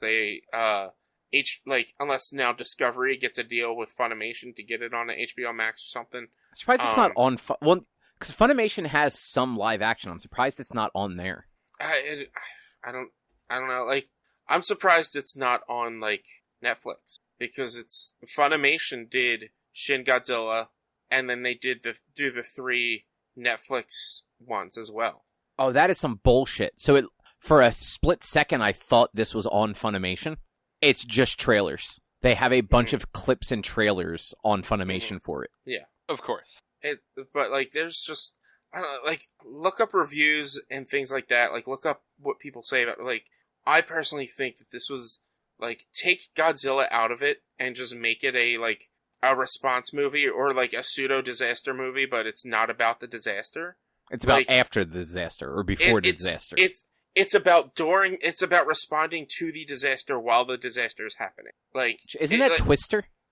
No, because Twister is learning about the disaster from people at the disaster. Like, it's not like 2021 or San Andreas or any of those movies where it's somebody living through the disaster.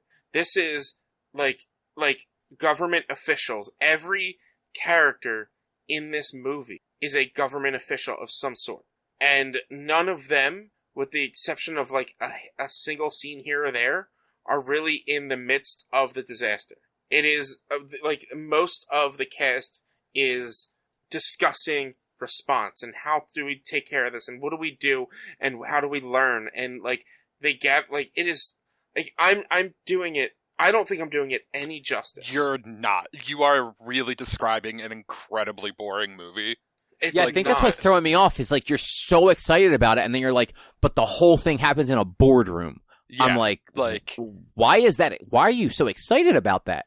It's just like, I don't know, like I said, you have to watch it. Like, I can't really explain it any bit. Like, yeah, a lot of the movie takes place in the boardroom, but it's like, it's the dialogue, it's the scripting, it's them talking about it, it's them trying to figure out what to do. It is the Godzilla aspect, because the Godzilla aspect is, he starts off as just this, pretty much this little tadpole that can barely move on ground to then become the Godzilla that you see. It's what the movie represents. It's everything that goes on in the background of this movie. Or it's this movie being the background. And it's like there are things that like I didn't quite catch initially when watching it, but like watching a post review or reading things about it like afterwards, it's just like I didn't realize that, but that's cool. It's like it's a modern society reacting to a disaster that they've never seen before and never had to deal with. Okay. That's fair. Yeah, it's a really good movie. Like, I don't have any other. I can't really explain it any way else because I don't. It's hard to. I get what you're saying, and if I had read this and been like, oh well, a lot of the movie takes place in like boardrooms and conference rooms and this and that, I would have been like, this is gonna sound stupid. But like when you actually watch it and get into it, it's really good. And hey, at least you finally found a Godzilla from the last 20 years that you liked. Because it seems like everything since like 1999 has been kind of garbage. No, Godzilla against Mechagodzilla and Tokyo SOS were good. And it was a bad movie, but it was an entertaining movie. Final Wars. But it was there's most of the movies in the 2000s and Millennium era just weren't that great, but there were some gems in there. Okay, I just remember like you were not super up on any of them the way you seem to be up on this one. No, like a lot of the Millennium era from 99 through 2012, I believe. No, 2008. They weren't that great. It wasn't until like I said, Final Wars, or actually no, 2004, because that'd be 54 to 2004 would be 50 years. So 99 to 2004, like those films weren't that great, but they had some, like there were some gems in there. And then they took a 12-year break and released 12-year break and released Shin Godzilla, which is like it's something completely different than I've ever seen. And like, did you guys watch The Big Short? No. I'm trying to think of other movies that I can kind of. I've never seen Wolf of Wall Street, so I don't know about that. Yeah, like I don't watch a lot of those movies. I'm sure they're very good movies. It's just when I sit down and I'm going to spend like 2 hours watching something, like I just want it to be something stupid and fun. I mean, that's Wolf of Wall. Like Wolf of Wall Street's a very entertaining movie. Like it's not about like the minutia of shit. Yeah. It's all. I mean, it's about a criminal. Like that guy defrauded tons of people out of tons of money and led a life of extravagance. It's not about like a fucking mortgage crisis. Okay. Yeah, like I don't actually know anything about The Wolf of Wall Street. That's the one with Leonardo DiCaprio, though, right? Yeah. Yeah, I think that's all I know about it. The Big Short is a movie that's all about the mortgage crash and the stock market bubble break in '08. I think I know more about that than The Wolf of Wall Street, actually. Yeah. That movie is a really good movie, but a lot of the movie is just them talking like jargon with everything that's going on. But it explains in its own way, like what the fuck happened in '08. Sure, and that's kind of what you can expect from Shin Godzilla.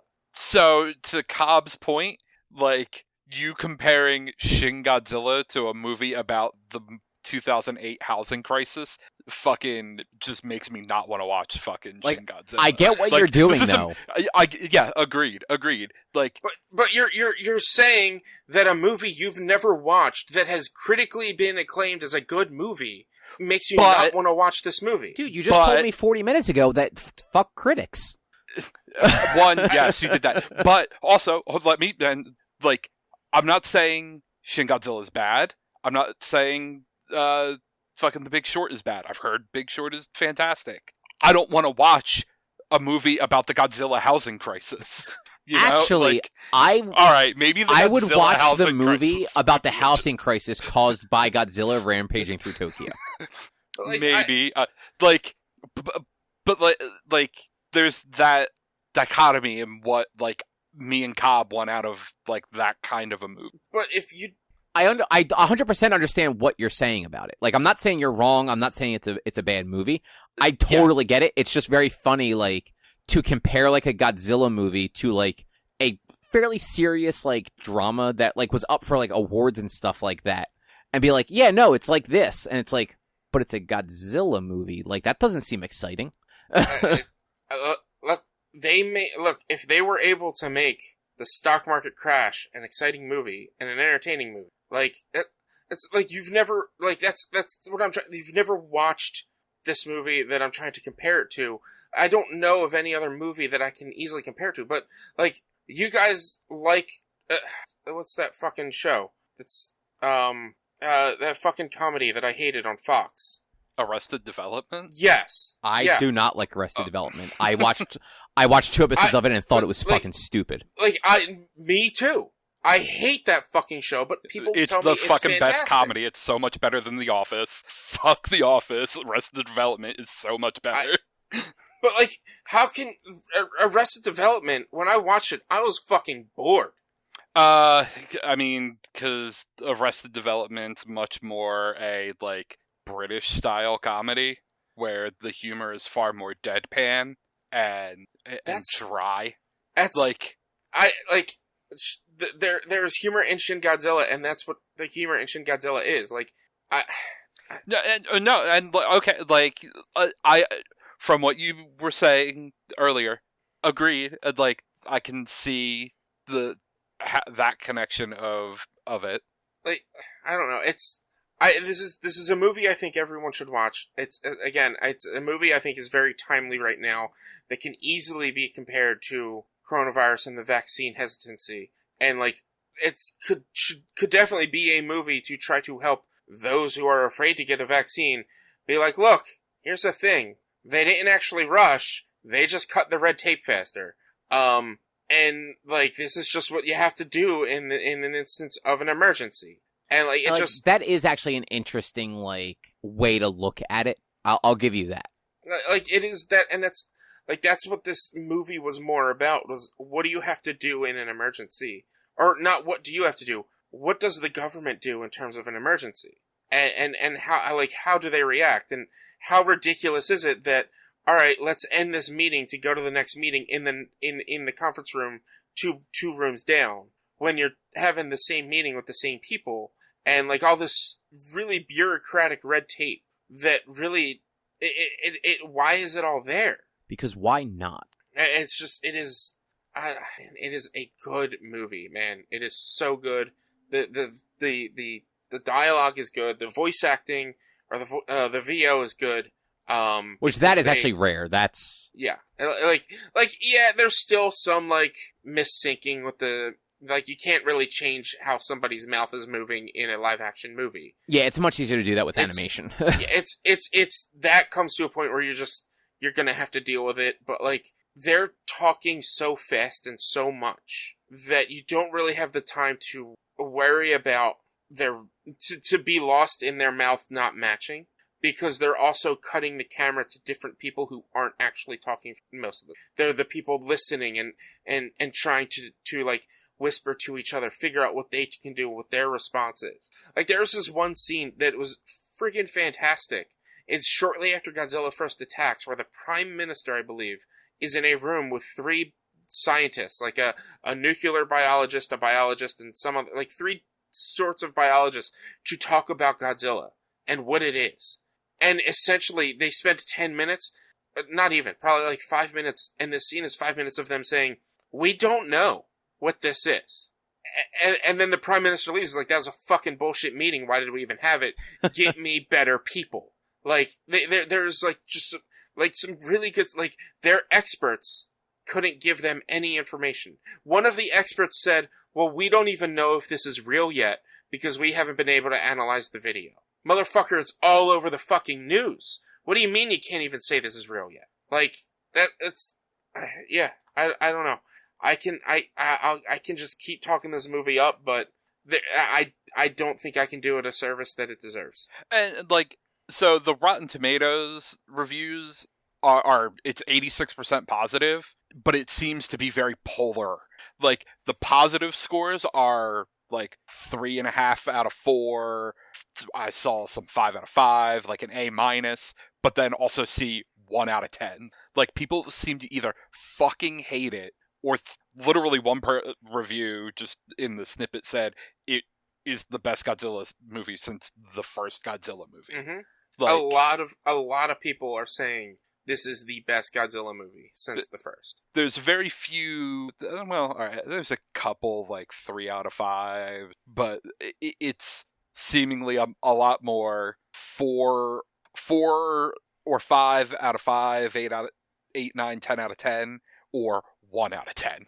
Like, which I wonder if that's the difference between people that went into it like just open to just a movie, and like Richie said, it's just a good, well done movie, versus people that went into it wanting a Godzilla movie and not necessarily getting a Godzilla movie. I went into it expecting a Godzilla movie with Godzilla destroying things and like the people having to deal with devastation and whatnot. I did not go into this knowing anything of the political aspects of this movie. Everything I know of that came after looking into it. Yeah, which you at least are somebody that like you generally give things a fair chance. Most of the internet does not. And as soon as they found out that this movie took place in a boardroom and wasn't just, destruction from a giant lizard monster, they probably stopped watching it and just gave it a 1. Mm-hmm. Because that's the way people work. But I don't know. That's probably a show. Yeah. Next week, I will be talking about at least one of the 3 Godzilla Netflix movies. I might try to watch all 3 this weekend. You just want to wrap up your Godzilla movies? Yeah, I mean, I remember watching the first of these ones and not liking it, so I kind of just want to get through it.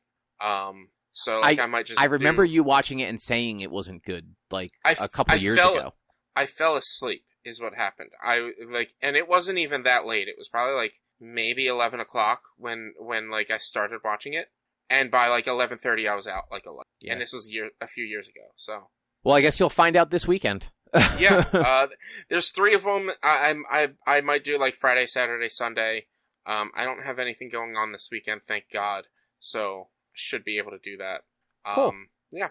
All right. Well, if you would like to find more of our content, you can head over to www.one-quest.com. You can also help us out by supporting us at patreon.com/onequest. If you can't support us there with dollars, then you can go to your favorite podcast platform like Apple Podcasts, Google Podcasts, Spotify, Stitcher, Amazon Music, all those fun places. Rate us, review us, subscribe to us. Those things all help a whole bunch. You can also find us on social media, facebook.com/onequestonline or at @1_quest on Instagram and Twitter. Our YouTube channel is youtube.com/onequestvideo, and you can always send us an email to social@one-quest.com. Otherwise, we will be back next week with something else to talk about. Thanks for listening. Bye. Bye.